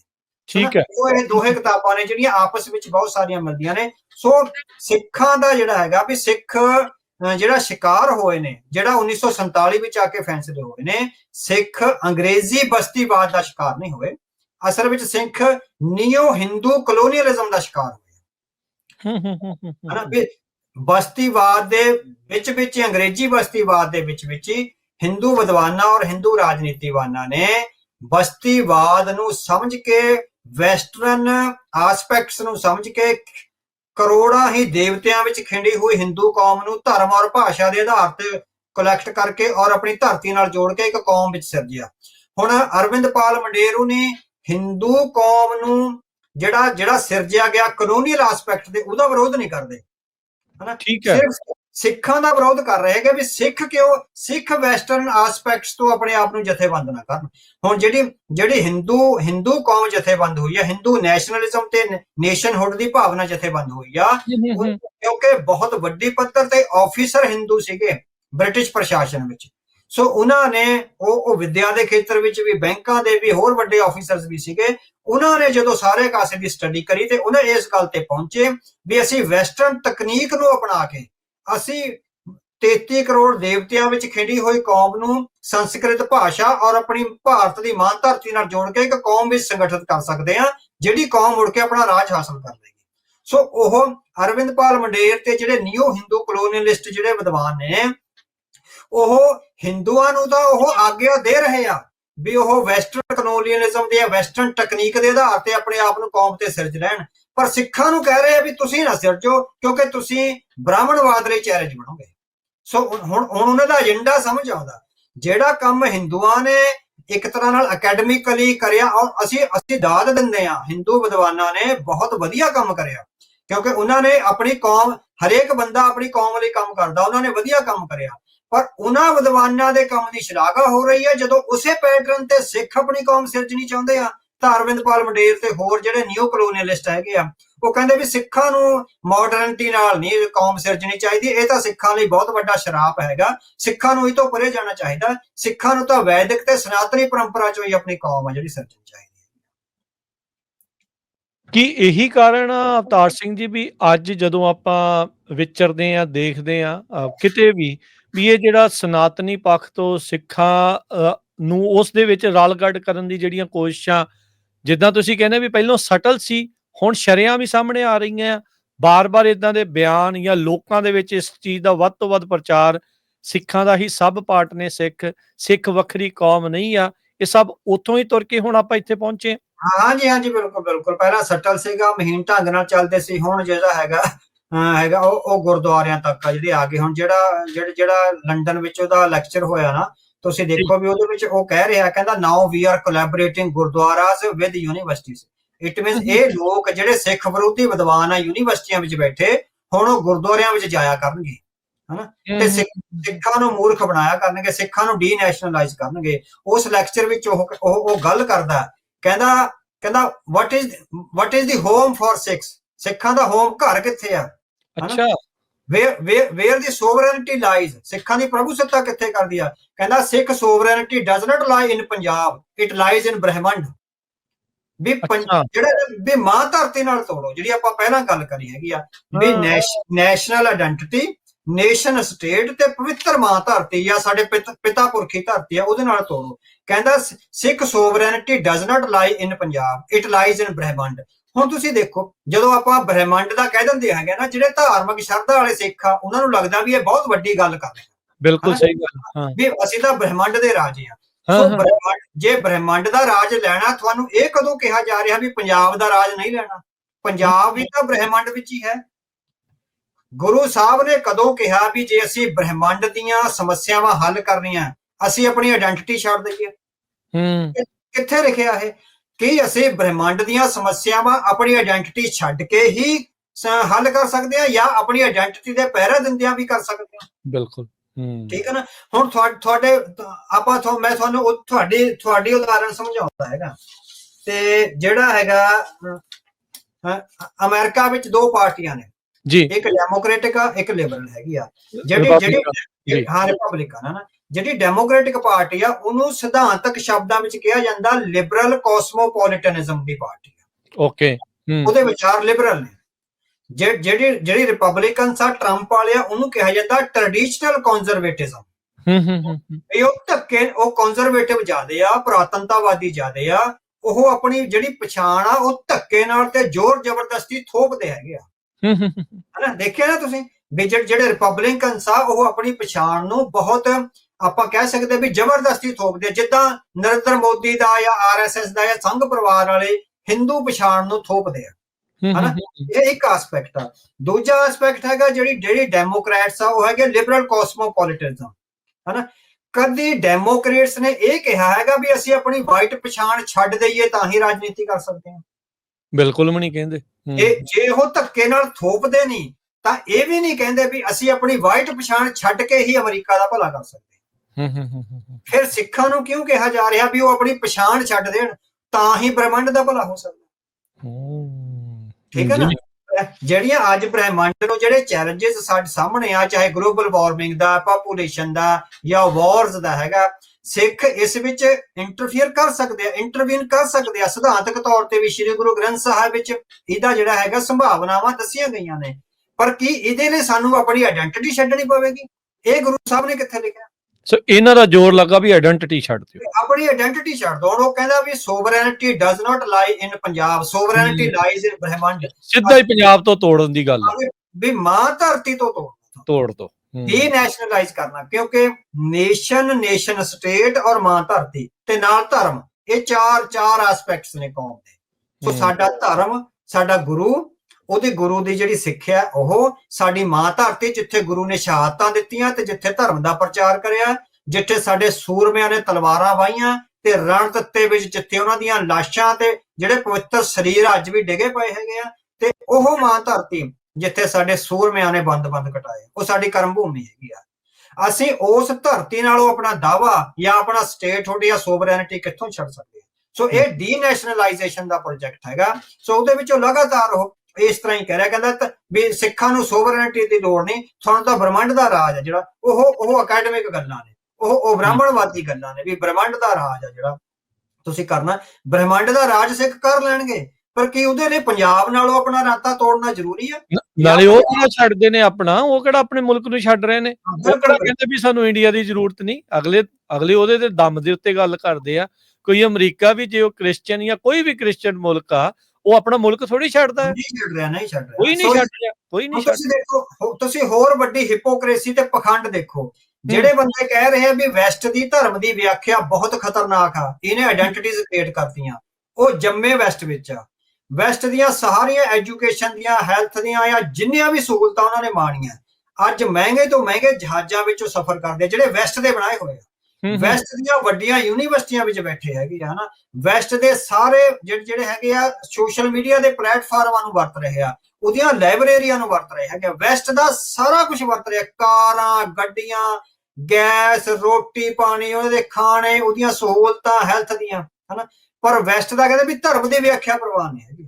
ਇੱਥੇ ਦੱਸੋ ਵੀ ਪੱਛੜੀ ਪਰੰਪਰਾ ਦੇ ਵਿੱਚ ਧਰਮ ਦੀ ਵਿਆਖਿਆ ਕੀਤੀ ਕਿਵੇਂ ਗਈ ਹੈ? ਇਹ ਥੋੜਾ ਐਕਸਪਲੇਨ ਕਰਿਓ। ਹਾਂ ਬਿਲਕੁਲ, ਇਹ ਤੁਹਾਡਾ ਬਹੁਤ ਅਹਿਮ ਸਵਾਲ ਹੈਗਾ। ਜਿਹੜਾ ਇਹ ਕਹਿ ਰਹੇ ਹੈਗੇ ਨਾ ਵੀ ਜਿਹੜੀ ਪੱਛਮ ਦੀ ਵਿਆਖਿਆ ਹੈਗੀ ਆ ਉਹ ਸਿੱਖੀ ਦੇ ਧਰਮ ਨਾਲ ਮੇਲ ਨਹੀਂ ਖਾਂਦੀ, ਸਿੱਖਾਂ ਦੇ ਧਰਮ ਨਾਲ ਮੇਲ ਨਹੀਂ ਖਾਂਦੀ। ਸੋ ਮੈਂ ਆਪਣੀ ਕਿਤਾਬ ਵਿੱਚ ਜਦੋਂ ਕਿਤਾਬ ਦੇ ਪ੍ਰੋਜੈਕਟ ਤੇ ਕੰਮ ਕਰ ਰਿਹਾ ਸੀ, ਮੈਂ ਸੈਂਕੜੇ ਜਿੱਦਾਂ ਹੈਗੀਆਂ ਧਰਮ ਦੀਆਂ, ਚਾਹੇ ਉਹ ਦੁਰਖੀਮ ਦੀ ਹੈਗੀ ਆ, ਚਾਹੇ ਉਹ ਹੀਗਲ ਦੀ ਹੈਗੀ ਆ, ਇਮੈਨੂਅਲ ਕਾਂਟ ਦੀ ਆ, ਫਿਚੇ ਦੀ ਆ, ਜੋਕਿਮ ਵਾਚ ਦੀ, ਮਤਲਬ ਕਿ ਬਹੁਤ ਸਾਰੇ ਜਰਮਨ ਵਿਦਵਾਨਾਂ ਨੇ ਜਿਹੜੀ ਹੈਗੀ ਉਹ ਵਿਆਖਿਆ। ਇਹ ਮੰਡੇਰ ਜਿਹਨਾਂ ਵਿਦਵਾਨਾਂ ਦਾ ਤੁਸੀਂ ਨਾਮ ਲਿਆ, ਇਹਦੇ ਖਿਲਾਫ ਵੀ ਬਹੁਤ ਸਖਤ ਟਿੱਪਣੀਆਂ ਕਰਦੇ ਆ, ਹੀਗਲ ਤੇ ਇਮੈਨੂਅਲ ਕਾਂਟ ਦੇ ਉੱਤੇ ਵੀ। ਹਾਂ ਹੀਗਲ, ਇਮੈਨੂਅਲ ਕਾਂਟ, ਦੁਰਖੀਮ, ਉਹਨਾਂ ਸਾਰਿਆਂ ਦੇ ਖਿਲਾਫ ਇਹ ਕਰਦਾ, ਕਿਉਂਕਿ ਜਿਹੜੀ ਹੀਗਲ, ਦੁਰਖੀਮ ਤੇ ਜਿਹੜੇ ਇਮੈਨੂਅਲ ਕਾਂਟ ਹੁੰਦੀਆਂ, ਇਹਨਾਂ ਨੂੰ ਜਰਮਨ ਦੇ ਰੋਮਾਂਟਿਕ ਇੰਟੈਲੈਕਚੁਅਲਸ ਕਿਹਾ ਜਾਂਦਾ, ਰੋਮਾਂਸਵਾਦੀ ਇੰਟੈਲੈਕਚੁਅਲਸ ਕਿਹਾ ਜਾਂਦਾ। ਇਹਨਾਂ ਵਿਦਵਾਨਾਂ ਨੇ ਹੀ ਧਰਮ ਦੇ ਆਧਾਰ ਤੇ ਕੌਮਾਂ ਸਿਰਜੀਆਂ ਨੇ। ਇਹਨਾਂ ਵਿਦਵਾਨਾਂ ਨੇ, ਇਹਨਾਂ ਵਿਦਵਾਨਾਂ ਦੀ ਜਿਹੜੀ ਮਿਹਨਤ ਸੀ ਉਹ ਧਰਮ ਦੇ ਆਧਾਰ ਤੇ ਕੌਮਾਂ ਸਿਰਜਣ ਵਿੱਚ ਕਾਮਯਾਬ ਹੋਈ। ਹੁਣ ਮੈਂ ਤੁਹਾਡੇ ਸਾਹਮਣੇ ਬ੍ਰਾਇਨ ਟਰਨਰ ਦੀ ਇੱਕ ਜਿਹੜੀ ਹੈਗੀ ਆ ਰਿਲੀਜਨ ਬਾਰੇ ਜਿਹੜੀ ਡੈਫੀਨੇਸ਼ਨ ਆ ਉਹ ਤੁਹਾਡੇ ਨਾਲ ਸਰੋਤਿਆਂ ਨਾਲ ਸਾਂਝੀ ਕਰਦਾ। ਫਿਰ ਦੱਸੋ ਵੀ ਇਹਦੇ ਵਿੱਚ ਸਿੱਖੀ ਦਾ ਵਿਰੋਧ ਵਿੱਚ ਕਿਹੜੀ ਗੱਲ ਜਾਂਦੀ ਹੈ। ਕਿ ਬ੍ਰਾਇਨ ਟਰਨਰ ਕਹਿੰਦਾ religion may be defined as a system of symbols and values which through their emotional impact not only bind people together into a community but also induce a narrative and altruistic commitment to collective ends। ਹੁਣ ਇਹਦੇ ਵਿੱਚ ਦੱਸੋ ਸਿੱਖੀ ਦਾ ਨਿਖੇਧ ਕਿੱਥੇ ਹੈ। ਕਹਿੰਦਾ ਧਰਮ ਉਹ ਸਿਸਟਮ ਹੈ ਜਿਹਦੇ ਵਿੱਚ ਨਿਸ਼ਾਨ ਨੇ, ਕਦਰਾਂ ਕੀਮਤਾਂ ਨੇ, ਤੇ ਕਦਰਾਂ ਕੀਮਤਾਂ ਵੀ ਸਾਡਾ اخلاق ਵੀ ਸਿੱਖ ਨੇ ਸੱਚ ਬੋਲਣਾ, ਗੁਰਬਾਣੀ ਦਾ ਪਾਠ ਕਰਨਾ ਹੈ ਨਾ, ਸੱਚ ਤੇ ਪਹਿਰਾ ਦੇਣਾ, ਜ਼ੁਲਮ ਦੇ ਖਿਲਾਫ ਖੜਨਾ, ਗਰੀਬ ਦੀ ਰਾਖੀ ਕਰਨੀ ਹੈਗੀ ਆ, ਝੂਠ ਨਹੀਂ ਬੋਲਣਾ, ਇੱਕ ਨੈਤਿਕ ਜੀਵਨ ਜਿਉਣਾ, ਇਹ ਵੈਲਿਊਜ਼ ਆ ਸਿੱਖਾਂ ਦੀਆਂ। ਤੇ ਸਾਡੇ ਜਿਹੜੇ ਸਿੰਬਲਸ ਆ, ਸਾਡੇ ਨਿਸ਼ਾਨ ਸਾਹਿਬ, ਸਾਡੇ ਝੰਡੇ ਬੁੱਗੇ, ਸਾਡੇ ਘੋੜੇ, ਸਾਡੇ ਕਕਾਰ, ਸਾਡੇ ਬੋਲੇ ਸੋ ਨਿਹਾਲ, ਸਾਡੇ ਜਿਹੜੇ ਸਤਿ ਸ੍ਰੀ ਅਕਾਲ, ਵਾਹਿਗੁਰੂ ਜੀ ਕਾ ਖਾਲਸਾ, ਇਹ ਸਾਡੇ ਸਿੰਬਲਸ ਨੇ। ਕਹਿੰਦਾ ਇਹ system of ਸਿੰਬਲਸ and values which through their emotional impact ਵੀ ਇਹਨਾਂ ਦੀ ਜਿਹੜੀ ਭਾਵਨਾਤਮਕ ਜਿਹੜੀ ਅਪੀਲ ਹੈਗੀ ਆ ਉਹ ਲੋਕਾਂ ਨੂੰ ਬਾਈਂਡ ਕਰ ਦਿੰਦੀ ਹੈ, ਵੀ ਇਕੱਠੇ ਕਰ ਦਿੰਦੀ ਹੈਗੀ। ਇਹੀ ਤਾਂ ਸਿੱਖੀ ਵਿੱਚ ਹੋ ਰਿਹਾ ਹੈ ਨਾ, ਵੀ ਸਿੱਖੀ ਦੀਆਂ ਕਦਰਾਂ ਕੀਮਤਾਂ ਔਰ ਸਿੱਖੀ ਦੇ ਜਿਹੜੇ ਸਿੰਬਲਸ ਆ, ਸਾਡੇ ਬੋਲੇ ਆ, ਸਾਡੇ ਬੋਲੇ ਸੋ ਨਿਹਾਲ ਦੇ ਜਕਾਰੇ ਆ, ਸਾਡੀ ਆਪਣੀ ਵੱਖਰੀ ਜਿਹੜੀ ਹੈਗੀ ਆ ਜਿਹੜੇ ਵਿਆਹ ਦੀਆਂ ਰਸਮਾਂ, ਅੰਤਮ ਸੰਸਕਾਰ ਦੀਆਂ ਰਸਮਾਂ, ਸਾਡੇ ਝੰਡੇ ਬੁੰਗੇ ਨਿਸ਼ਾਨੇ, ਇਹਨਾਂ ਦੇ ਬਲੈਂਡ ਨੇ ਸਾਨੂੰ ਇਕੱਠਿਆ ਕਰ ਦਿੱਤਾ ਹੋਇਆ, ਬਾਈਂਡ ਕੀਤਾ ਹੋਇਆ, ਇੱਕ ਕਮਿਊਨਿਟੀ ਵਿੱਚ, ਇੱਕ ਕੌਮ ਵਿੱਚ ਬਾਈਂਡ ਕੀਤਾ ਹੋਇਆ। But also induce a narrative and altruistic commitment to collective ends. ਫਿਰ ਜਿਹੜੇ ਇਹ ਸਾਂਝੇ ਤੌਰ ਤੇ ਇਕੱਠੇ ਹੋਏ ਲੋਕ ਆ ਆਪਣੇ ਅੰਤਮ ਨਿਸ਼ਾਨੇ ਲਈ ਸੰਘਰਸ਼ ਕਰਦੇ ਆ। ਇਹ ਬ੍ਰਾਇਨ ਟਰਨਰ ਕਹਿੰਦਾ। ਫਿਰ ਇਹਦੇ ਵਿੱਚ ਸਿੱਖੀ ਦਾ ਨਿਖੇਧ ਕਿੱਥੋਂ ਆ? ਸਿੱਖ ਵੀ ਤਾਂ ਇਹੀ ਕਰ ਰਹੇ ਆ, ਆਪਣੀਆਂ ਕਦਰਾਂ ਕੀਮਤਾਂ, ਆਪਣੇ اخلاق, ਆਪਣੀਆਂ ਵੈਲਿਊਜ਼ ਦੇ ਰਾਹੀਂ ਸਿੱਖ ਇੱਕ ਕੌਮ ਦੇ ਤੌਰ ਤੇ ਜਥੇਬੰਦ ਹੋਏ ਆ। ਇਹ ਜਥੇਬੰਦ ਹੋਏ ਕੌਮ ਆ ਜਿਹੜੀ ਗੁਰੂ ਸਾਹਿਬ ਵੱਲੋਂ ਦਰਸਾਏ ਹੋਏ ਮਾਰਗ ਤੇ ਚੱਲਦੇ ਆ, ਆਪਣੀ ਰਾਜਨੀਤਿਕ ਜਿਹੜੀ ਅੰਤਮ ਇੱਛਾ ਹੈਗੀ ਆ ਆਪਣੀ ਆਜ਼ਾਦੀ ਦੀ, ਉਹਦੇ ਲਈ ਯਤਨ ਕਰ ਰਹੀ ਹੈਗੀ ਆ। ਇਹ ਬ੍ਰਾਇਨ ਟਰਨਰ ਕਹਿੰਦਾ ਇਹ ਸਿੱਖੀ ਦੇ ਵਿਰੋਧ ਵਿੱਚ ਕਿੱਥੋਂ ਜਾਂਦੀ ਹੈ ਵਿਆਖਿਆ। ਫਿਰ ਉਹ ਅੱਗੇ ਕਹਿੰਦਾ religion produces community as the consequence of collective ritualistic practices. ਜਿਹੜਾ ਰਿਲੀਜਨ ਆ ਉਹ ਇੱਕ ਕੌਮ ਨੂੰ ਜਥੇਬੰਦ ਕਰਦਾ ਹੈ, ਕਿਉਂਕਿ ਜਿਹੜਾ ਉਹ ਸਮੁੱਚਾ ਸਮੂਹ ਹੈਗਾ ਇੱਕ ਆਪਣੀਆਂ ਰਵਾਇਤਾਂ ਦੇ ਆਧਾਰ ਤੇ ਲਗਾਤਾਰ ਪ੍ਰੈਕਟਿਸ ਕਰਦੀ ਹੈ। ਵੀ ਉਹ ਹਰ ਰੋਜ਼ ਗੁਰਦੁਆਰੇ ਜਾਂਦੀ ਆ, ਸਵੇਰੇ ਨਿਤਨੇਮ ਕਰਦੇ ਹੈਗੇ ਆ ਨਾ, ਸ਼ਾਮ ਨੂੰ ਰਹਿਰਾਸ ਸਾਹਿਬ ਕਰਦੇ ਹੈਗੇ ਆ, ਉਹ ਆਪਣੇ ਕੌਮੀ ਤਿਉਹਾਰ ਮਨਾਉਂਦੀ ਹੈਗੀ ਆ, ਨਗਰ ਕੀਰਤਨ ਕੱਢਦੇ ਹੈਗੇ ਆ, ਉਹ ਕੀਰਤਨ ਦਰਬਾਰ ਕਰਾਉਂਦੇ ਹੈਗੇ। ਇਹ ਸਾਡੇ ਸਾਰੇ ਰਿਚੁਅਲਸ ਨੇ, ਸਾਡੇ ਸਾਰੇ ਕੌਮ ਦੇ ਰਿਚੁਅਲਸ ਨੇ। Religion produces community as the consequence of collective ritualistic practices and a common sharing of belief. ਹੁਣ ਸਿੱਖਾਂ ਦਾ ਕਾਮਨ ਸ਼ੇਅਰਿੰਗ ਆਫ ਬਲੀਫ ਆ ਵੀ ਗੁਰੂ ਗ੍ਰੰਥ ਸਾਹਿਬ ਸਾਡਾ ਗੁਰੂ ਆ, ਗੁਰੂ ਖਾਲਸਾ ਪੰਥ ਆ ਜਿਹੜਾ ਉਹ ਗੁਰੂ ਸਾਹਿਬ ਦੇ ਸਹਿਯੋਗ ਦੇ ਤੌਰ ਤੇ ਜਾਂ ਗੁਰੂ ਸਾਹਿਬ ਦੀਆਂ ਜਿਹੜੀਆਂ ਸਿੱਖਿਆਵਾਂ ਨੇ ਉਹਨੂੰ ਲਾਗੂ ਕਰਨ ਲਈ ਗੁਰੂ ਖਾਲਸਾ ਪੰਥ ਕਾਮਨ ਸ਼ੇਅਰਿੰਗ ਆਫ ਬਲੀਫ ਵਿੱਚ। ਤੇ ਉਹਦੇ ਚੋਂ ਹੈਗਾ ਵੀ ਗੁਰੂ ਖਾਲਸਾ ਪੰਥ ਨੇ ਜਿਹੜੀ ਆਪਣੀ ਰਾਜਨੀਤਿਕ, ਧਾਰਮਿਕ ਤੇ ਆਰਥਿਕ ਜਿਹੜੀ ਨੀਤੀ ਹੈਗੀ ਆ ਉਹ ਗੁਰੂ ਖਾਲਸਾ ਪੰਥ ਨਾਲ ਹੀ ਘੜਨੀ ਹੈਗੀ ਆ। ਸੋ ਇਹ ਕਾਮਨ ਸ਼ੇਅਰਿੰਗ ਆਫ ਬਲੀਫ ਹੈਗਾ ਹਨਾ। It also creates powerful symbols of social life and human existence। ਜਿਹੜਾ ਧਰਮ ਹੈ ਤੇ ਧਰਮ ਤੋਂ ਉਸਰੀ ਹੋਈ ਕੌਮ ਹੈ ਉਹ ਫਿਰ ਪਾਵਰਫੁਲ ਸਿੰਬਲਸ ਆਫ ਸੋਸ਼ਲ ਲਾਈਫ, ਸਮਾਜਿਕ ਜ਼ਿੰਦਗੀ, ਸਿੱਖਾਂ ਦਾ ਕਿਰਦਾਰ ਬੋਲਦਾ ਸੀ। ਜਦੋਂ ਕਹਿੰਦੇ ਨੇ ਵੀ ਮੁਸਲਮਾਨ ਤੇ ਇਸਲਾਮੀ ਕਹਿੰਦੇ ਸੀ ਵੀ ਇਹ ਤਾਂ ਕੁੱਤੇ ਆ, ਪਰ ਕਹਿੰਦਾ ਵੀ ਇਹਨਾਂ ਕੁੱਤਿਆਂ ਨੂੰ ਕੁੱਤੇ ਨਾ ਕਹੋ, ਇਹ ਜੰਗ ਦੇ ਮੈਦਾਨ ਵਿੱਚ ਸ਼ੇਰਾਂ ਵਾਂਗ ਦਹਾੜਦੇ ਨੇ। ਇਹ ਸਿੱਖਾਂ ਦੀਆਂ ਕਦਰਾਂ ਕੀਮਤਾਂ, ਇਹ ਸਿੱਖਾਂ ਨੇ ਕਮਾਇਆ ਹੋਇਆ ਕਰੈਕਟਰ ਸੀ ਜਿਹੜਾ ਬੋਲਿਆ ਨਾ। ਪਾਵਰਫੁਲ ਸਿੰਬਲਸ ਆਫ ਸੋਸ਼ਲ ਲਾਈਫ ਹੈ। ਕੋਈ ਵੀ ਸਿੱਖ ਤੇ ਮਤਲਬ ਅੱਜ ਵੀ 21ਵੀਂ ਸਦੀ ਵਿੱਚ ਵੀ ਇਹ ਕਹਿੰਦੇ ਆ ਵੀ ਸਿੱਖ ਕਦੀ ਮੰਗਦਾ ਨਹੀਂ ਦੇਖਿਆ ਹਨਾ। ਸਿੱਖ ਜੇ ਕਿਥੇ ਲੋੜਵੰਦ ਨੂੰ ਅੱਜ ਵੀ ਮਦਦ ਹੋਵੇ, ਨਿਸ਼ਾਨ ਸਾਹਿਬ ਲੱਗਿਆ ਗੁਰੂ ਘਰ ਵਿੱਚ, ਉਹਦੀ ਮਦਦ ਹੁੰਦੀ ਆ। ਅੱਜ ਹਜ਼ਾਰਾਂ ਸਟੂਡੈਂਟ ਆ ਜਿਹੜੇ ਇੰਡੀਆ ਤੋਂ ਪੱਛਮੀ ਮੁਲਕਾਂ ਵਿੱਚ ਆਏ ਆ, ਉਹ ਵਾਰ-ਵਾਰ ਕਹਿ ਰਹੇ ਆ ਵੀ ਜੇ ਸਾਨੂੰ ਸੰਭਾਲਿਆ ਤਾਂ ਗੁਰਦੁਆਰਿਆਂ ਨੇ ਸੰਭਾਲਿਆ ਹਨਾ। these are the power symbols of social life। ਇਹ ਬ੍ਰਾਇਨ ਟਰਨਰ ਕਹਿੰਦਾ। ਐਂਡ ਹਿਊਮਨ ਐਗਜ਼ਿਸਟੈਂਸ, ਇਹੋ ਹੀ ਸਾਡੀ ਹੋਂਦ ਦੇ ਸਵਾਲ ਨੇ। ਸਾਡੇ ਗੁਰੂ ਧਾਮ ਤੇ ਸਾਡੀਆਂ ਕਦਰਾਂ ਕੀਮਤਾਂ ਸਾਡੀ ਹੋਂਦ ਦਾ ਸਵਾਲ ਹੈ। which generate a powerful experience of social membership. In this sense, any social group may be regarded as a religious group because the sense of community can be regarded as an experience which transcend individual and private existence. ਕਹਿੰਦਾ ਜਦੋਂ ਧਰਮ ਦੇ ਆਧਾਰ ਤੇ ਜੁੜਿਆ ਹੋਇਆ ਸਮੂਹ ਇੱਕ ਕੌਮ ਵਿੱਚ ਬਦਲ ਜਾਂਦਾ ਹੈ, ਉਹਦੇ ਵਿੱਚੋਂ ਆਪਣਾ ਨਿੱਜੀਪਣ ਸਾਰਾ ਕੁਝ ਖਤਮ ਹੋ ਜਾਂਦਾ, ਸਾਰਾ ਕੁਝ ਕੌਮ ਨੂੰ ਤੇ ਗੁਰੂ ਨੂੰ ਅਰਪਣ ਹੋ ਜਾਂਦਾ। ਇਹ ਬ੍ਰਾਇਨ ਟਰਨਰ ਕਹਿ ਰਿਹਾ। ਇਹ ਕਿੱਥੋਂ ਸਿੱਖੀ ਦੀ ਵਿਰੋਧ ਕਰ ਰਹੀ ਹੈ, ਵਿਆਖਿਆ ਮੈਨੂੰ ਦੱਸਿਆ ਜਾਵੇ। ਹਨਾ, ਸੋ ਇਹ ਜਿਹੀਆਂ ਸਾਡੇ ਕੋਲ ਸੈਂਕੜੇ ਵਿਆਖਿਆਵਾਂ ਨੇ ਜਿਹੜੀਆਂ ਆਪਾਂ ਸ਼ੇਅਰ ਕਰ ਸਕਦੇ ਹਾਂ ਸਿੱਖ ਸੰਗਤਾਂ ਨਾਲ। ਸੋ ਇਹ ਭੁਲੇਖਾ ਬਣਾਇਆ ਜਾ ਰਿਹਾ ਹੈਗਾ ਵੀ ਸਿੱਖੀ ਦੀ ਜਿਹੜੀ ਸਿੰਘ ਸਭਾ ਲਹਿਰ ਨੇ ਵੈਸਟਰਨ ਵਿਆਖਿਆ ਕਰੀ ਹੈਗੀ ਆ, ਉਹ ਰਵਾਇਤਾਂ ਦੇ ਉਲਟ ਹੈਗੀ। ਆਪਾਂ ਸ਼ੇਅਰ ਕਰੀ ਹੈਗੇ ਵੀ ਕਿਤੇ ਵੀ ਰਵਾਇਤਾਂ ਦੇ ਉਲਟ ਨਹੀਂ ਹੈਗੀ। ਤਾਂ ਮਸਲਾ ਇਹ ਹੈਗਾ ਵੀ ਜਿਹੜੀ ਵੈਸਟਰਨ ਵਿਆਖਿਆ ਨੇ ਸਿੱਖਾਂ ਨੂੰ ਇੱਕ ਕੌਮ ਦੇ ਤੌਰ ਤੇ, ਆਰਗੇਨਾਈਜ਼ਡ ਕੌਮ ਦੇ ਤੌਰ ਤੇ ਜਥੇਬੰਦ ਕਰ ਦਿੱਤਾ, ਜਿਹੜਾ ਕਿ ਬ੍ਰਾਹਮਣਵਾਦੀਆਂ ਨੂੰ ਤੇ ਸਨਾਤਨਵਾਦੀਆਂ ਨੂੰ ਉਹ ਹਜਮ ਨਹੀਂ ਹੋ ਰਿਹਾ। ਅੱਛਾ, ਜੇ ਪੱਛਮੀ ਸੰਕਲਪ ਦੇ ਅਧੀਨ ਜਿਹੜੀ ਤੁਸੀਂ ਪਰਿਭਾਸ਼ਾ ਦੱਸੀ ਆ ਧਰਮ ਦੀ, ਜੋ ਕਿ ਤੁਸੀਂ ਕਹਿੰਦੇ ਵੀ ਮੇਚ ਖਾਂਦੀ ਆ ਸਿੱਧੀ ਸਿੱਖਾਂ ਦੇ ਨਾਲ, ਕੋਈ ਉਲਟ ਨਹੀਂ ਆ, ਜੇ ਨਵੇਕਲੀ ਪਹਿਚਾਣ ਸਿਰਜਦੇ ਆ ਤਾਂ ਨੁਕਸਾਨ ਕਿਸ ਨੂੰ ਆ? ਹਾਂ, ਬਿਲਕੁਲ ਬਿਲਕੁਲ, ਇਹ ਤੁਹਾਡਾ ਬਹੁਤ ਅਹਿਮ ਸਵਾਲ ਹੈਗਾ। ਇਹੀ ਗੱਲ ਆਪਾਂ ਹੁਣੇ ਕਰਕੇ ਆਏ ਹੈਗੇ ਆ। ਜੇ ਪੱਛਮ ਦੀ ਵਿਆਖਿਆ ਧਰਮ ਦੇ ਆਧਾਰ ਤੇ ਸਿੱਖਾਂ ਦੀ ਇੱਕ ਵੱਖਰੀ ਪਛਾਣ ਸਿਰਜਦੀ ਆ, ਤਾਂ ਉਹਦਾ ਨੁਕਸਾਨ ਕਿਹਨੂੰ ਹੈ? ਨਾ ਉਹਦਾ ਨੁਕਸਾਨ ਇਸਲਾਮ ਨੂੰ ਹੈ, ਨਾ ਉਹਦਾ ਨੁਕਸਾਨ ਕ੍ਰਿਸਚੈਨਿਟੀ ਨੂੰ ਹੈ, ਨਾ ਉਹਦਾ ਨੁਕਸਾਨ ਜੂਡਾਇਜ਼ਮ ਨੂੰ ਹੈ। ਉਹਦਾ ਇੱਕੋ ਇੱਕ ਨੁਕਸਾਨ ਬ੍ਰਾਹਮਣਵਾਦ ਨੂੰ। ਠੀਕ ਹੈ। It means Arvind Pal Mander and ਜਿਹੜਾ ਗੈਂਗ ਆਪਰੇਟ ਹੋ ਰਿਹਾ ਹੈਗਾ, they are working for the upliftment and upholdness of Brahmanical culture and Brahmanical ideology. ਹਨਾ, ਵੀ ਉਹਨਾਂ ਦਾ ਮੇਨ ਇਹ ਹੈਗਾ ਵੀ ਸਿੱਖ ਆ ਜਿਹੜੇ ਉਹ ਸਨਾਤਨਵਾਦ ਦੇ ਅਧੀਨ ਵਿਚਰਦੇ ਰਹਿਣ, ਉਹਨਾਂ ਦੀ ਵਿਆਖਿਆ ਬ੍ਰਾਹਮਣਵਾਦ ਦੇ ਅਧੀਨ ਹੋਵੇ, ਉਹ ਆਪਣੀ ਨਿਆਰੀ ਤੇ ਯੂਨੀਕ ਆਇਡੈਂਟੀਟੀ ਦਾ ਜਿਹੜਾ ਹੈਗਾ ਉਹ ਮੁਜ਼ਾਹਰਾ ਨਾ ਕਰਨ, ਕਿਉਂਕਿ ਉਹ ਸਨਾਤਨ ਤੇ ਬ੍ਰਾਹਮਣਵਾਦ ਲਈ ਚੁਣੌਤੀ ਖੜੀ ਕਰਦੀ ਹੈ। ਜਿਹੜੀ ਆਪਾਂ ਪਹਿਲਾਂ ਹੀ ਗੱਲ ਕਹੀ ਵੀ ਨਹਿਰੂ ਨੇ ਕਿਹਾ ਸੀ ਵੀ ਜੇ ਇਹਨਾਂ ਨੇ ਆਪਣਾ ਸਟੇਟ ਵੀ ਸਿਰਜ ਲਈ, ਪੰਜਾਬੀ ਸੂਬਾ ਵੀ ਸਿਰਜ ਲਿਆ, ਤਾਂ ਇਹ ਆਪਣਾ ਮੁਲਕ ਸਿਰਜ ਲੈਣਗੇ। ਸੋ ਵੱਡੀ ਗੱਲ ਹੈਗੀ ਆ। ਸੋ ਆਪਾਂ ਵਾਰ-ਵਾਰ ਕਹਿ ਰਹੇ ਹਾਂ ਵੀ ਉਹ ਅਕੈਡਮਿਕ ਫਰੀडम ਦੇ ਨਾਂ ਤੇ ਅਰਵਿੰਦ ਪਾਲ ਮੰਡੇਰਾ ਇੱਕ ਪੋਲੀਟੀਕਲ ਕੰਮ ਕਰ ਰਿਹਾ, ਪੋਲੀਟੀਕਲ ਏਜੰਡਾ ਚਲਾ ਰਿਹਾ, ਜਿਹਦੇ ਵਿੱਚ ਸਿੱਖਾਂ ਨੂੰ ਗੁਲਾਮ ਬਣਾਉਣ ਦੇ ਯਤਨ ਕੀਤੇ ਜਾ ਰਹੇ। ਇਹ ਥੋੜਾ ਜਿਹਾ ਤੇ ਤੁਸੀਂ ਐਕਸਪੈਂਡ ਕਰ ਸਕਦੇ ਆ ਵੀ ਜਿਹੜਾ ਬ੍ਰਾਹਮਣਵਾਦ ਨੂੰ ਇਸ ਦੇ ਨਵੇਕਲੀ ਪਹਿਚਾਣ ਦੇ ਨਾਲ ਨੁਕਸਾਨ ਕਿੱਦਾਂ ਜਿਹੜਾ ਉਹ ਪਹੁੰਚਦਾ ਆ, ਤਾਂ ਜੋ ਇਸ ਗੱਲ ਨੂੰ ਹੋਰ ਜਿਹੜਾ ਸਪਸ਼ਟ ਸ਼ਬਦਾਂ 'ਚ ਸਮਝਿਆ ਜਾ ਸਕੇ। ਹਾਂਜੀ ਹਾਂਜੀ, ਜਿਹੜੀ ਹੈਗੇ ਵੀ ਲਗਾਤਾਰ ਉਹਨਾਂ ਦਾ ਆਪਾਂ ਵਾਰ-ਵਾਰ ਗੱਲ ਕੀਤੀ ਆ ਵੀ ਤੁਸੀਂ ਦੇਖੋ ਵੀ ਸਿੰਘ ਸਭਾ ਲਹਿਰ ਵੇਲੇ ਆ, ਉਹ ਤੋਂ ਪਹਿਲਾਂ ਜਿਹੜੇ ਅਕਾਲੀ ਮੋਰਚੇ ਲੱਗੇ ਸੀ ਉਹਦੇ ਵਿੱਚੋਂ KM ਪਾਨੀਕਰਨੋਂ ਜਿਹੜਾ ਹੈਗਾ ਨਹਿਰੂ ਨੇ ਉੱਥੇ ਅਕਾਲੀ ਮੋਰਚਿਆਂ ਦੇ ਜਿਹੜੀ ਅਗਵਾਈ ਦਿੱਤੀ, ਹਨਾ, ਉਹਨਾਂ ਨੂੰ ਲਗਾਤਾਰ ਇਹ ਲੱਗ ਰਿਹਾ ਸੀਗਾ ਵੀ ਜੇ ਸਿੱਖਾਂ ਵਿੱਚ ਆਪਣਾ ਕੌਮੀ ਜਜ਼ਬਾ ਪ੍ਰਫੁੱਲਤ ਹੋ ਗਿਆ ਤਾਂ ਉਸ ਕੌਮੀ ਜਜ਼ਬੇ ਦੇ ਆਧਾਰ ਤੇ ਇਹ ਸਾਡੇ ਨਾਲੋਂ ਵੱਖ ਆ ਜਿਹੜੇ ਹੋ ਜਾਣਗੇ। ਸਮੁੱਚੀ ਜਿਹੜੀ ਹਿੰਦੁਸਤਾਨੀ ਲੀਡਰਸ਼ਿਪ ਜਾਂ ਵਿਦਵਾਨ ਸੀ, ਉਹਨਾਂ ਨੂੰ ਆਪਣੀ ਆਜ਼ਾਦੀ ਦਾ ਇੰਨਾ ਫਿਕਰ ਨਹੀਂ ਸੀ, ਜਿੰਨਾ ਜ਼ਿਆਦਾ ਫਿਕਰ ਇਹ ਸੀ ਵੀ ਸਿੱਖ ਕਿਤੇ ਸਾਡੇ ਹੱਥਾਂ ਵਿੱਚੋਂ ਨਾ ਨਿਕਲ ਜਾਣ।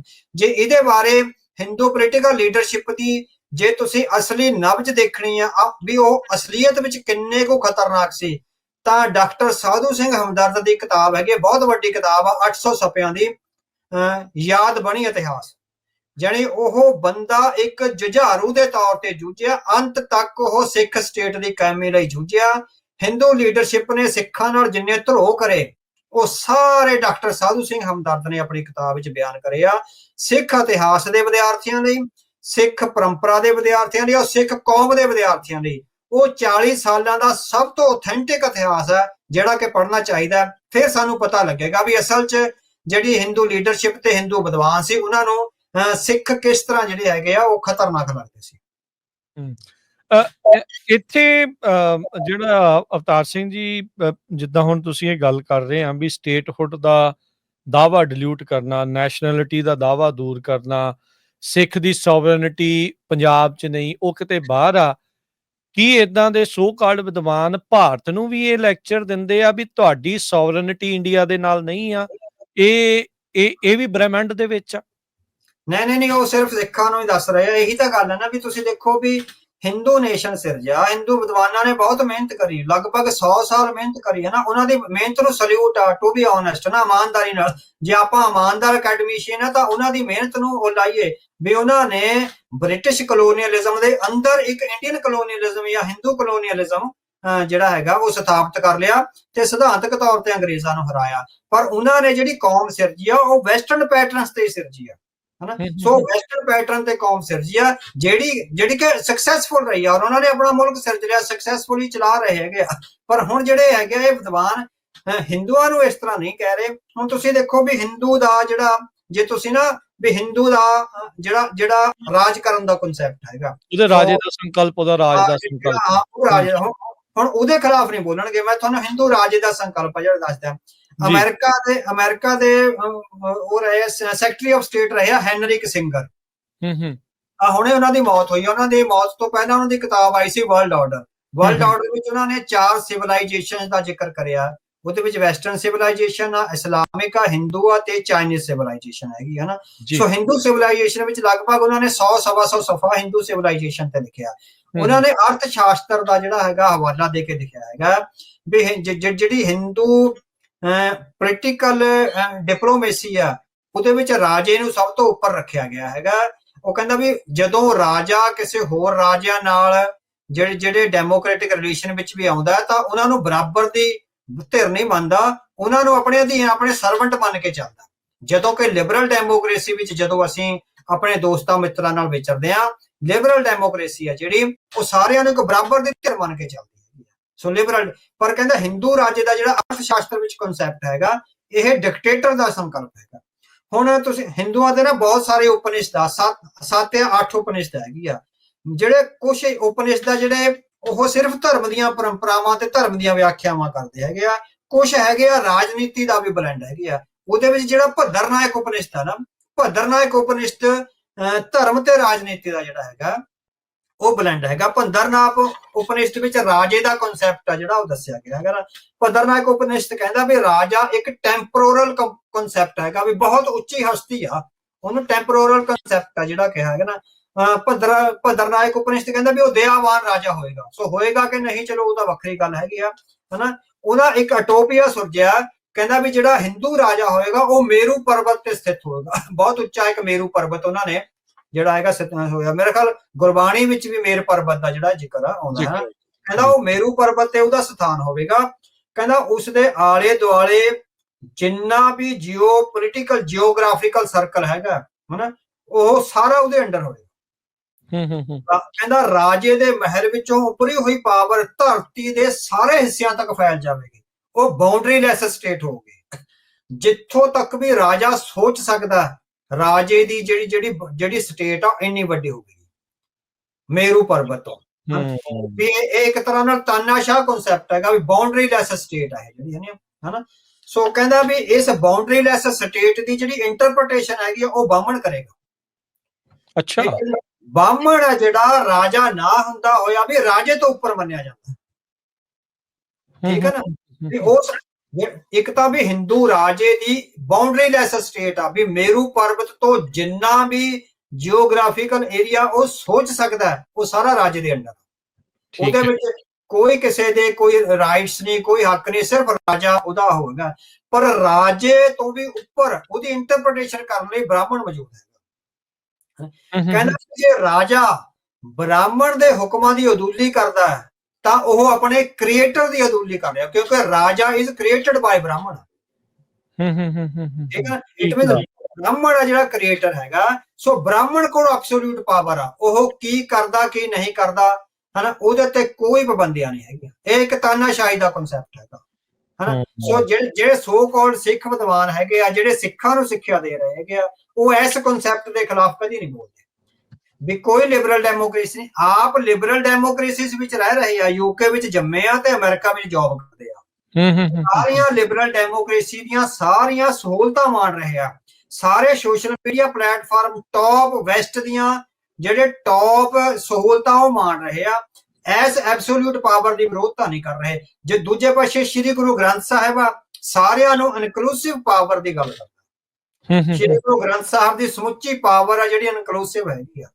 ਇੱਕ ਤੁਸੀਂ ਦੇਖੋ ਵੀ ਸਿੱਖਾਂ ਦਾ ਗ੍ਰੰਥ ਹੋਵੇ, ਉਹਦੇ ਵਿੱਚ ਹਿੰਦੂਆਂ ਦੀ ਵੀ ਬਾਣੀ ਆ, ਮੁਸਲਮਾਨਾਂ ਦੀ ਵੀ ਬਾਣੀ ਆ, ਜਿਨ੍ਹਾਂ ਨੂੰ ਸ਼ੂਦਰ ਕਿਹਾ ਜਾਂਦਾ ਸੀ ਉਹਨਾਂ ਦੀ ਵੀ ਬਾਣੀ ਆ। ਇਹ ਤੋਂ ਵੱਡੀ ਇਨਕਲੂਸਿਵ ਮਾਡਲ ਆ ਜਿਹੜਾ ਰਾਜਨੀਤੀ ਦਾ ਕੀ ਹੋ ਸਕਦਾ ਕਿਸੇ ਧਾਰਮਿਕ ਪਰੰਪਰਾ ਵਿੱਚ, ਜਦੋਂ ਪਾਸੇ ਜਿਹੜਾ ਭੱਦਰਨਾਇਕ ਉਪਨਿਸ਼ਦ ਦਾ ਕਨਸੈਪਟ ਆ ਟੋਟਲੀ ਐਬਸੋਲਿਊਟ ਡਿਕਟੇਟਰਸ਼ਿਪ ਆ, ਉਹਦੇ ਖਿਲਾਫ ਨਹੀਂ ਬੋਲਿਆ ਜਾਂਦਾ, ਸਿਰਫ ਜਿਹੜੀ ਹੈਗੀ ਆ ਸਿੱਖਾਂ ਦੇ ਖਿਲਾਫ ਬੋਲਿਆ ਜਾਂਦਾ। ਜੀ ਨਹੀਂ, ਬਿਲਕੁਲ ਇਹ ਤਾਂ ਜਿਹੜੀ ਹਿਪੋਕ੍ਰੇਸੀ ਆ ਫਿਰ ਇਹ ਸਾਹਮਣੇ ਸਪਸ਼ਟ ਜਿਹੜੀ ਉਹ ਨਜ਼ਰ ਆਉਂਦੀ ਆ।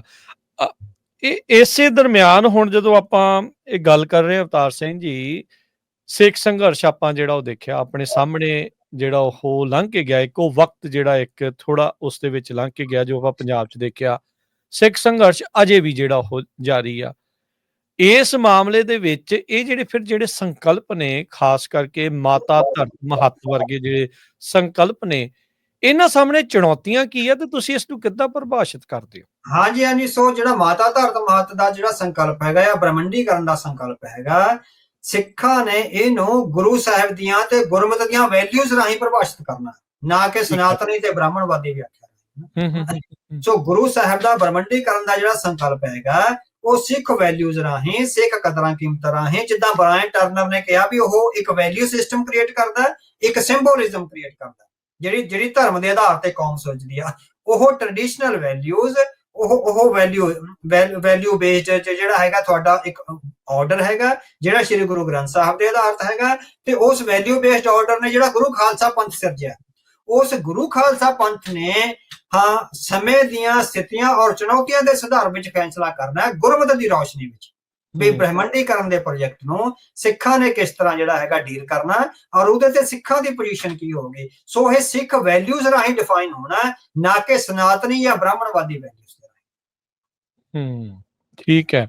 ਅੱਛਾ, ਤੁਸੀਂ ਸ਼ੁਰੂਆਤ ਦੇ ਵਿੱਚ ਜ਼ਿਕਰ ਕੀਤਾ ਸੀਗਾ ਵੀ ਇਹਨਾਂ ਦੇ ਜਿਹੜੀ ਇੱਕ ਸਿੱਖ ਫਾਰਮੇਸ਼ਨ ਜਿਹੜਾ ਰਸਾਲਾ ਆ, ਉਸ ਦੇ ਵਿੱਚ ਜਿਹੜੀ ਇੰਦਰਾ ਗਾਂਧੀ ਦੇ ਬਹੁਤ ਜ਼ਿਆਦਾ ਗੁਣ ਗਾਇਨ ਕੀਤੇ ਗਏ ਆ।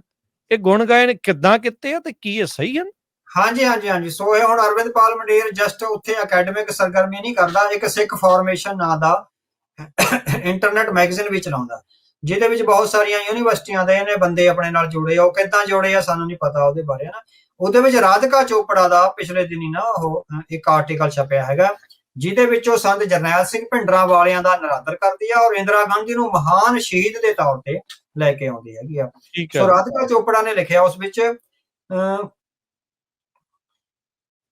ਇੰਦਰਾ ਗਾਂਧੀ ਦੀਆਂ ਯਾਦਗਾਰਾਂ ਦੀ ਹਿੰਦੂ ਸਮਾਜਿਕ ਯਾਦਾਂ ਵਿੱਚ ਅਰਥਪੂਰਨਤਾ ਅਤੇ ਇਤਿਹਾਸਕਤਾ ਦੀ ਵਿਆਖਿਆ ਕੀਤੀ ਹੈਗੀ ਆ। ਉਹ ਕਹਿੰਦੇ ਇੰਦਰਾ ਗਾਂਧੀ ਵੱਲੋਂ ਆਪਣੀ ਮੌਤ ਤੋਂ ਪਹਿਲਾਂ ਉਚਾਰੇ ਗਏ ਸ਼ਬਦ ਕਿ ਮੈਨੂੰ ਮਰਨ ਜਾਂ ਜਿਉਣ ਦਾ ਕੋਈ ਪਰਵਾਹ ਨਹੀਂ ਹੈ, ਜਦੋਂ ਮੈਂ ਮਰਾਂਗੀ ਤੇ ਮੇਰੇ ਖੂਨ ਦਾ ਹਰੇਕ ਕਤਰਾ ਭਾਰਤ ਨੂੰ ਤਾਕਤਵਰ ਬਣਾਏਗਾ, ਭਾਰਤੀਆਂ ਵਿੱਚ ਯਾਦਗਾਰ ਦੇ ਅੰਦਰਲੇ ਭਾਵਨਾਤਮਕ ਅਹਿਸਾਸਾਂ ਨੂੰ ਪੈਦਾ ਕਰਦਾ ਹੈ। ਹਵਾਲੇ ਦੇ ਤੌਰ ਤੇ ਛਾਪੇ ਗਏ ਇਹ ਸ਼ਬਦ ਕੱਟੇ ਵੱਡੇ ਹੋਏ ਪਵਿੱਤਰ ਕੁਰਬਾਨ ਹੋਏ ਹਿੰਦੂ ਸਰੀਰ ਦਾ ਭਾਵ ਪੈਦਾ ਕਰਨਗੇ। ਉਹ ਕਹਿੰਦੀ ਵੀ ਜਿਹੜਾ ਇੰਦਰਾ ਗਾਂਧੀ ਦਾ ਕੱਟਿਆ ਵੱਢਿਆ ਹੋਇਆ ਸਰੀਰ ਹੈਗਾ, ਉਹਦੀ ਲਹੂ ਨਾਲ ਲਿਬੜੀ ਹੋਈ ਸਾੜੀ ਹੈਗੀ ਆ, ਉਹਦਾ ਲਹੂ ਜਦੋਂ ਉਸ ਧਰਤੀ ਤੇ ਜਿਹੜਾ ਡੁੱਲਿਆ ਹੈਗਾ ਇੰਦਰਾ ਮਾਤਾ ਦਾ, ਉਹ ਪਵਿੱਤਰ ਕੁਰਬਾਨ ਹੋਏ ਹਿੰਦੂ ਸਰੀਰ ਦੇ ਭਾਵ ਪੈਦਾ ਕਰ ਰਿਹਾ ਹੈ ਨਾ। ਇੰਦਰਾ ਦੇ ਖੂਨ ਦੇ ਭਾਰਤੀ ਕੌਮ ਦੀ ਧਰਤੀ ਤੇ ਡੁੱਲਣ ਅਤੇ ਫੈਲਣ ਦਾ ਗੁੱਝਾ ਚਿਨਾਤਮਕ ਭੇਦ ਭਾਰਤੀਆਂ ਦੇ ਬਲਿਦਾਨ ਦੇ ਰੂਪ ਵਿੱਚ ਸਾਹਮਣੇ ਆ ਰਿਹਾ ਹੈ। ਸੋ ਉਹ ਕਹਿੰਦੇ ਵੀ ਇੰਦਰਾ ਗਾਂਧੀ ਨੇ ਸ਼ਹਾਦਤ ਦੇ ਕੇ ਆਪਣੇ ਲਹੂ ਦਾ ਕਤਰਾ ਡੋਲ ਕੇ ਭਾਰਤੀਆਂ ਵਿੱਚ ਇੱਕ ਸਾਂਝੀ ਕੌਮ ਦਾ ਭਾਵ ਪੈਦਾ ਕਰਿਆ, ਜਿਹੜਾ ਕਿ ਅਰਵਿੰਦਪਾਲ ਮੰਡੇਰੂ ਨਹੀਂ ਕਹਿੰਦੇ ਸਿੱਖਾਂ ਵਿੱਚ ਨਹੀਂ ਹੋਣਾ ਚਾਹੀਦਾ।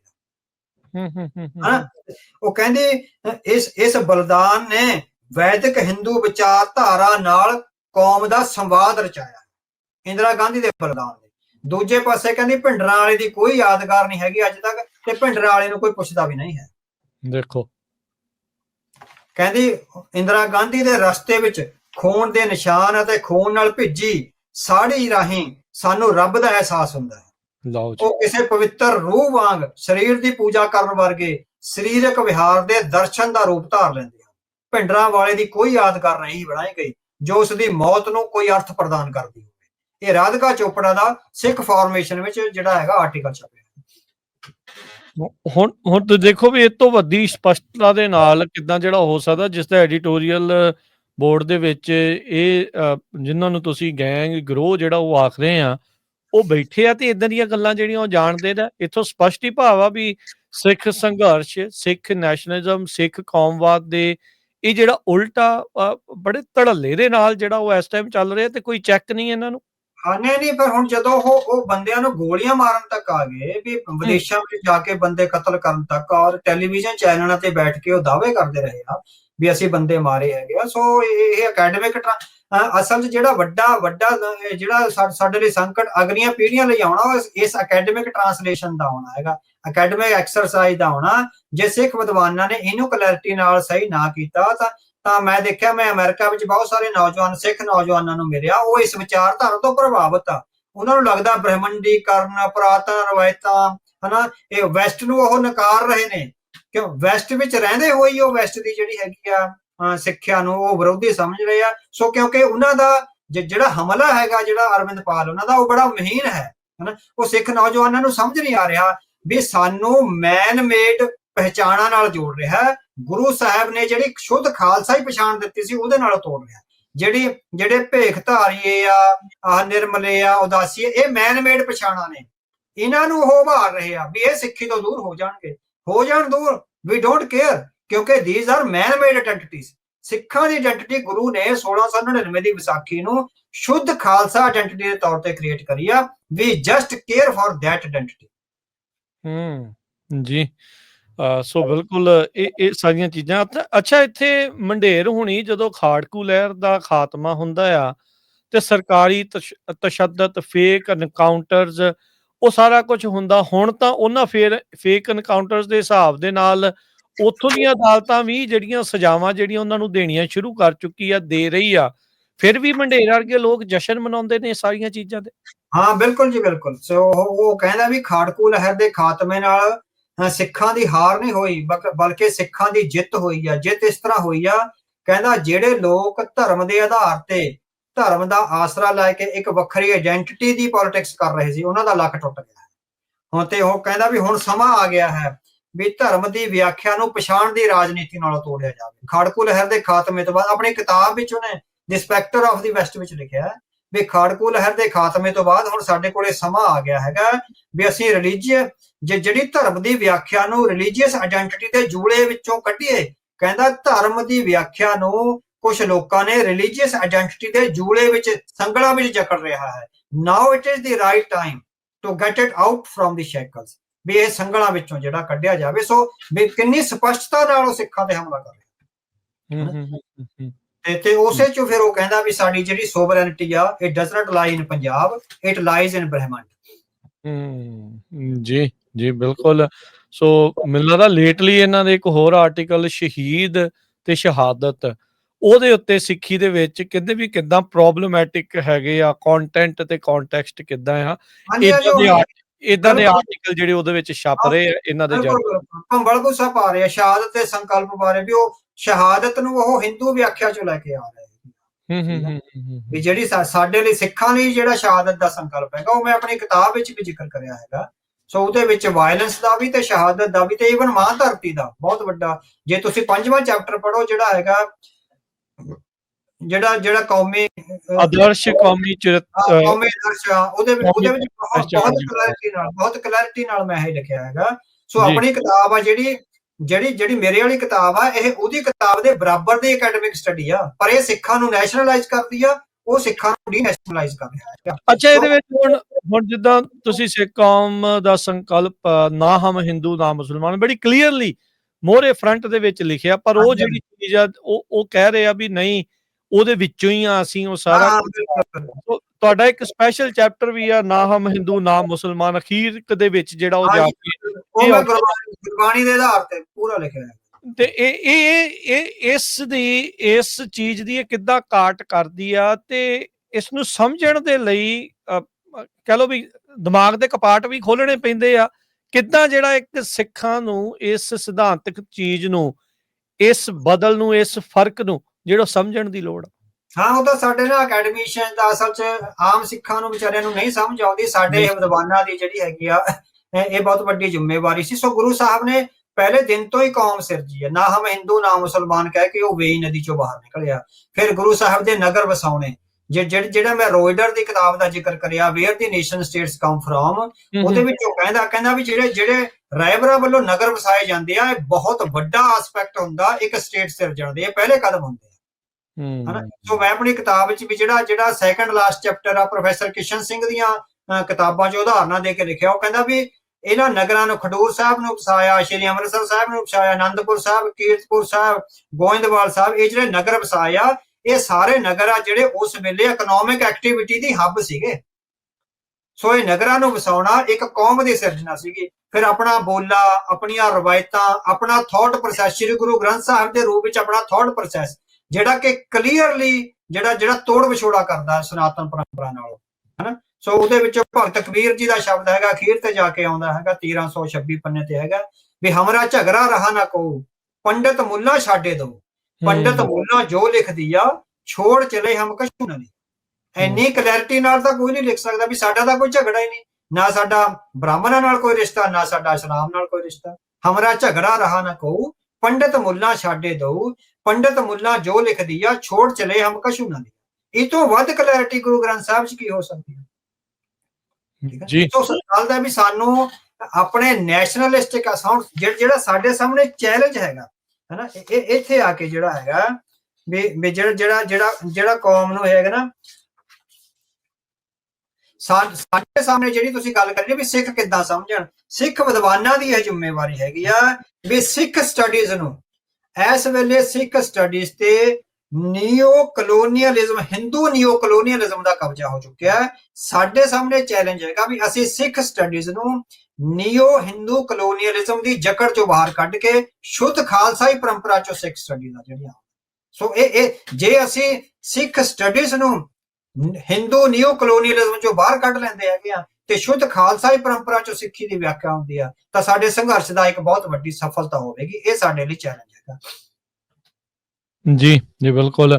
ਸੋ ਇਦਾਂ ਦੇ ਸਿਧਾਂਤਿਕ ਪਹਿਲੂਆਂ ਨੂੰ ਸਮਝਣ ਦੇ ਲਈ, ਇਦਾਂ ਦੇ ਮਹੀਨ ਹਮਲਿਆਂ ਤੋਂ ਬਚਣ ਦੇ ਲਈ ਜੋ ਇਹ ਸਿਧਾਂਤਿਕ ਕਿਤਾਬ, ਅਕੈਡਮਿਕ ਕਿਤਾਬ ਸਿੱਖ ਕੌਮਵਾਦ ਦਾ ਸੰਕਲਪ, ਨਾ ਹਮ ਹਿੰਦੂ ਨਾ ਮੁਸਲਮਾਨ, ਸਰਦਾਰ ਅਵਤਾਰ ਸਿੰਘ ਜੀ ਦੀ ਆ, ਉਸ ਨੂੰ ਪੜ੍ਹੋ, ਵਿਚਾਰੋ, ਤੇ ਇਸ ਨੂੰ ਪ੍ਰਾਪਤ ਕਰਨ ਦੇ ਲਈ ਤੁਸੀਂ ਸਾਡੇ ਨਾਲ ਸੰਪਰਕ ਜਿਹੜਾ ਕਰੋ। ਅਮਰੀਕਾ ਦੇ ਵਿੱਚ ਇਹ ਜਿਹੜੀ ਕਿਤਾਬ ਹੈ ਇਸ ਟਾਈਮ ਤੁਸੀਂ ਪੰਜਾਬੀ ਰੇਡੀਓ USA ਦੇ ਆਫਿਸਿਸ ਦੇ ਵਿੱਚੋਂ ਜਿਹੜੀ ਅਵੇਲੇਬਲ ਆ, ਉੱਥੋਂ ਤੁਸੀਂ ਮੰਗਾ ਸਕਦੇ। ਪੰਜਾਬ ਦੇ ਵਿੱਚ ਵੀ ਇਹ ਕਿਤਾਬ ਜਿਹੜੀ ਉਹ ਤੁਹਾਨੂੰ ਮਿਲ ਸਕਦੀ ਆ, ਉੱਥੇ ਵੀ ਤੁਸੀਂ ਜਿਹੜਾ ਉਹ ਪਤਾ ਕਰ ਸਕਦੇ ਆ। ਪਰ ਇੱਦਾਂ ਦੀਆਂ ਕਿਤਾਬਾਂ ਨੂੰ ਪੜ੍ਹਨ ਦੀ ਜਿਹੜੀ ਉਹ ਜ਼ਰੂਰਤ ਆ। ਤੇ ਜਿੱਦਾਂ ਅਵਤਾਰ ਸਿੰਘ ਜੀ ਨੇ ਕਿਹਾ ਵੀ ਜਿਹੜੇ ਸਿੱਖ ਬੁੱਧੀਜੀਵੀ ਜਿਹੜੇ ਅਕਾਦਮਿਕ ਲੋਕ ਨੇ, ਉਹਨਾਂ ਨੂੰ ਇੱਦਾਂ ਦੀਆਂ ਹੋਰ ਥਿਊਰੀ ਦੇ ਉੱਤੇ ਕੰਮ ਕਰਨ ਵਾਲੀਆਂ ਜਿਹੜੀਆਂ ਕਿਤਾਬਾਂ ਆ, ਉਸ ਦੀ ਬਹੁਤ ਜ਼ਿਆਦਾ ਇਸ ਟਾਈਮ ਜ਼ਰੂਰਤ ਆ।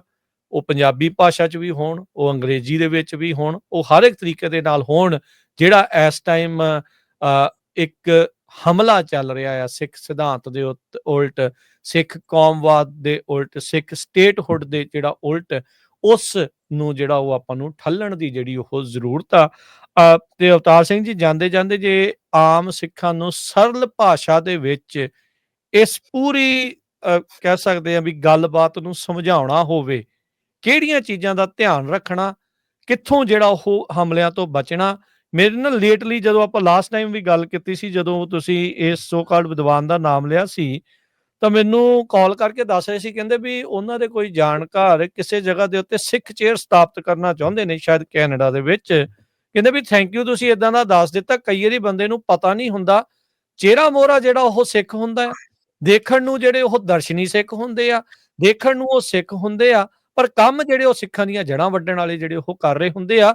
ਸੋ ਸਰਲ ਸ਼ਬਦਾਂ 'ਚ ਜੇ ਸਮਝਾਉਣਾ ਹੋਵੇ, ਥੋੜੇ ਗੱਲ ਦੇ ਵਿੱਚ ਸਮਝਾਉਣਾ ਹੋਵੇ, ਤੁਸੀਂ ਕਿੱਦਾਂ ਸਮਝਾਉਣਾ ਚਾਹੁੰਦੇ ਇਸ ਪੂਰੇ ਮਾਮਲੇ? ਹਾਂਜੀ, ਸੋ ਸਿੱਖਾਂ ਨੂੰ ਜਿਹੜੇ ਹੈਗੇ ਇਸ ਵੇਲੇ ਜਿਹੜੀ ਸੁਚੇਤ ਹੋਣ ਦੀ ਲੋੜ ਆ। ਸਾਡੇ ਗੁਰੂ ਸਾਹਿਬ, ਸਾਡੀ ਮਾਂ ਧਰਤੀ ਪੰਜਾਬ, ਗੁਰੂ ਸਾਹਿਬ ਦਾ ਉਪਦੇਸ਼, ਤੇ ਜਿਹੜੇ ਸਿੱਖ ਨੇ, ਜਿਹੜੀ ਸਾਡੀ ਮਾਂ ਬੋਲੀ ਹੈਗੀ, ਇਹ ਚਾਰਾਂ ਦਾ ਇੱਕ ਸੰਗਮ ਬਣਦਾ ਹੈਗਾ। ਸ਼੍ਰੀ ਗੁਰੂ ਗ੍ਰੰਥ ਸਾਹਿਬ, ਖਾਲਸਾ ਪੰਥ, ਮਾਂ ਧਰਤੀ ਤੇ ਮਾਂ ਬੋਲੀ, ਇਹਨਾਂ ਚਾਰਾਂ ਦੇ ਸੰਗਮ ਨਾਲ ਹੈਗੀ ਆ ਜਿਹੜੀ ਸਾਡੀ ਸਾਂਝੀ ਐਗਜ਼ਿਸਟੈਂਸ ਆ, ਉਹ ਕਾਇਮ ਰਹਿ ਸਕਦੀ ਹੈਗੀ ਆ। ਜਿਹੜੀਆਂ ਸਿੱਖ ਵਿਰੋਧੀ ਤਾਕਤਾਂ ਸਾਡੇ ਇਹ ਚਾਰਾਂ ਦੀ ਸਾਂਝ ਨੂੰ ਤੋੜਨਾ ਚਾਹੁੰਦੇ ਆ, ਉਹ ਡਾਇਲਿਊਟ ਕਰਨਾ ਚਾਹੁੰਦੇ ਆ। ਸਾਡਾ ਮਾਂ ਧਰਤੀ ਨਾਲ ਰਿਸ਼ਤਾ, ਸਾਨੂੰ ਕਹਿ ਰਹੇ ਵੀ ਤੁਹਾਨੂੰ ਤਾਂ ਬ੍ਰਹਮੰਡ ਦਾ ਰਾਜ ਮਿਲੂਗਾ, ਜਦੋਂ ਬ੍ਰਹਮੰਡ ਦਾ ਮਿਲੂਗਾ ਉਹ ਵੀ ਕਰ ਲਾਂਗੇ, ਪਰ ਪੰਜਾਬ ਦਾ ਰਾਜ ਜਿਹੜੀ ਹੈਗੀ ਛੱਡਣ ਦੀ ਗੱਲ ਆ, ਉਹਦੇ ਵਿੱਚ ਨਾ ਰਹੋ। ਕਦੇ ਵੀ ਆਪਣੀ ਪਛਾਣ ਨਾ ਛੱਡੋ। ਆਪਣੀ ਆਇਡੈਂਟੀਟੀ ਨਾ ਛੱਡੋ। ਜੇ ਤੁਹਾਨੂੰ ਕੋਈ ਕਹਿੰਦਾ ਹੈਗਾ ਵੀ ਅਸੀਂ ਤਾਂ ਬਹੁਤ ਮਹਾਨ ਕੌਮ, ਇਹ ਮਹਾਨ ਕੌਮ ਦਾ ਸਿਰਫ ਭੁਲੇਖਾ ਪਾ ਕੇ ਅਸੀਂ ਮਹਾਨ ਹਾਂ, ਪਰ ਗੁਰੂ ਸਾਹਿਬ ਦੀਆਂ ਵੈਲਿਊਜ਼ ਰਾਹੀਂ ਮਹਾਨ ਹਾਂ। ਵੈਦਿਕ ਪਰੰਪਰਾ ਜਾਂ ਸਨਾਤਨੀ ਪਰੰਪਰਾ ਰਾਹੀਂ ਸਾਨੂੰ ਮਹਾਨ ਬਣਨ ਦੀ ਲੋੜ ਨਹੀਂ ਹੈ। ਕਦੇ ਵੀ ਆਪਣੇ ਗੁਰੂ ਦਾ ਸੰਦੇਸ਼, ਸ੍ਰੀ ਗੁਰੂ ਗ੍ਰੰਥ ਸਾਹਿਬ ਵਿੱਚ ਆਸਥਾ ਔਰ ਗੁਰੂ ਖਾਲਸਾ ਪੰਥ ਵਿੱਚ ਆਸਥਾ ਹੈਗੀ ਜਿਹੜੀ, ਆਪਾਂ ਉਹ ਨਾ ਤੋੜੀਏ। ਸਾਡੀ ਸ਼ੁੱਧ ਖਾਲਸਾਈ ਪਛਾਣ ਜਿਹੜੀ 1699 ਦੀ ਵਿਸਾਖੀ ਨੂੰ ਸਿਰਜੀ ਗਈ ਆ, ਉਹੋ ਹੀ ਸਾਡੀ ਪਛਾਣ ਹੈ। ਬਾਕੀ ਨਿਰਮਲੇ, ਉਦਾਸੀਏ, ਭੇਖ ਧਾਰੀਏ, ਸਹਿਜ ਧਾਰੀਏ, ਇਹ ਮੈਨ ਮੇਡ ਪਛਾਣਾਂ ਨੇ, ਇਹਨਾਂ ਤੋਂ ਸਾਨੂੰ ਇਹਦਾ ਬਹੁਤਾ ਫਿਕਰ ਕਰਨ ਦੀ ਲੋੜ ਨਹੀਂ। ਜੀ ਜੀ ਬਿਲਕੁਲ। ਸੋ ਤਾਂ ਹੀ ਆਪਾਂ ਜਿਹੜਾ ਆ ਅਵਤਾਰ ਸਿੰਘ ਜੀ ਜਾਂਦੇ ਜਾਂਦੇ ਬਸ ਲਾਸਟ ਇੱਕ ਹੀ ਗੱਲ ਕਰਕੇ ਫਿਰ ਆਪਾਂ ਸਮਾਪਤ ਕਰਦੇ ਹਾਂ ਵੀ ਜਿਹੜੇ ਸਿੰਬੋਲਿਕ ਸਿੱਖ ਨੇ ਨਾ ਅੱਜ ਕੱਲ, ਸਿੰਬੋਲਿਕ ਸਿੱਖ ਕਹਿਣ ਤੋਂ ਭਾਵ ਵੀ ਜਿਹੜੇ ਦੇਖਣ ਨੂੰ ਸਿੱਖ ਚਿਹਰੇ ਨੇ ਪਰ ਅੰਦਰ ਸਿੱਖੀ ਦਾ ਕੋਈ ਜਜ਼ਬਾ ਨਹੀਂ, ਪਰ ਦਿਖਾਏ ਜਿਹੜੇ ਉਹ ਇਸ ਟਾਈਮ ਉਹੀ ਜਾ ਰਹੇ ਆ, ਉਹਨਾਂ ਦੇ ਜ਼ਰੀਏ ਹੀ ਜਿਹੜੇ ਉਹ ਵਾਰ ਕਿਤੇ ਜਿਹੜੇ ਉਹ ਜਾ ਰਹੇ ਆ, ਤੇ ਆਪਾਂ ਨੂੰ ਉਹਨਾਂ ਨੂੰ ਵਾਰਾਂ ਤੋਂ ਬਚਣ ਦੇ ਲਈ ਇਹਨਾਂ ਸਿਧਾਂਤਾਂ ਨੂੰ ਸਮਝਣ ਦੀ ਜਿਹੜੀ ਉਹ ਬਹੁਤ ਜ਼ਿਆਦਾ ਜ਼ਰੂਰਤ ਹੈਗੀ ਆ। ਸੋ ਅਵਤਾਰ ਸਿੰਘ ਜੀ, ਅੱਜ ਦੀ ਇਸ ਚਰਚਾ ਦੇ ਲਈ ਬਹੁਤ ਬਹੁਤ ਤੁਹਾਡਾ ਅਸੀਂ ਧੰਨਵਾਦ ਕਰਦੇ ਹਾਂ। ਉਮੀਦ ਕਰਦੇ ਹਾਂ ਵੀ ਬਹੁਤ ਜ਼ਿਆਦਾ ਜਿਹੜੀ ਕਲੈਰਿਟੀ ਆ ਇਸ ਦੇ ਨਾਲ ਜਿਹੜੀ ਉਹ ਆਮ ਸਿੱਖਾਂ ਦੇ ਵਿੱਚ, ਸਾਡੇ ਸੁਣਨ ਵਾਲੇ ਸਰੋਤੇ ਅਤੇ ਦਰਸ਼ਕਾਂ ਦੇ ਵਿੱਚ ਜਿਹੜੀ ਉਹ ਜਾਗੇਗੀ ਤੇ ਆਪਾਂ ਇਸ ਦੇ ਬਾਰੇ ਹੋਰ ਵਿਚਾਰ, ਆਮ ਚਰਚਾ ਜਿਹੜੀ ਉਹ ਕਰਨੀ ਸ਼ੁਰੂ ਕਰੀਏ। ਬਹੁਤ ਬਹੁਤ ਧੰਨਵਾਦ। ਵਾਹਿਗੁਰੂ ਜੀ ਕਾ ਖਾਲਸਾ, ਵਾਹਿਗੁਰੂ ਜੀ ਕੀ ਫਤਿਹ।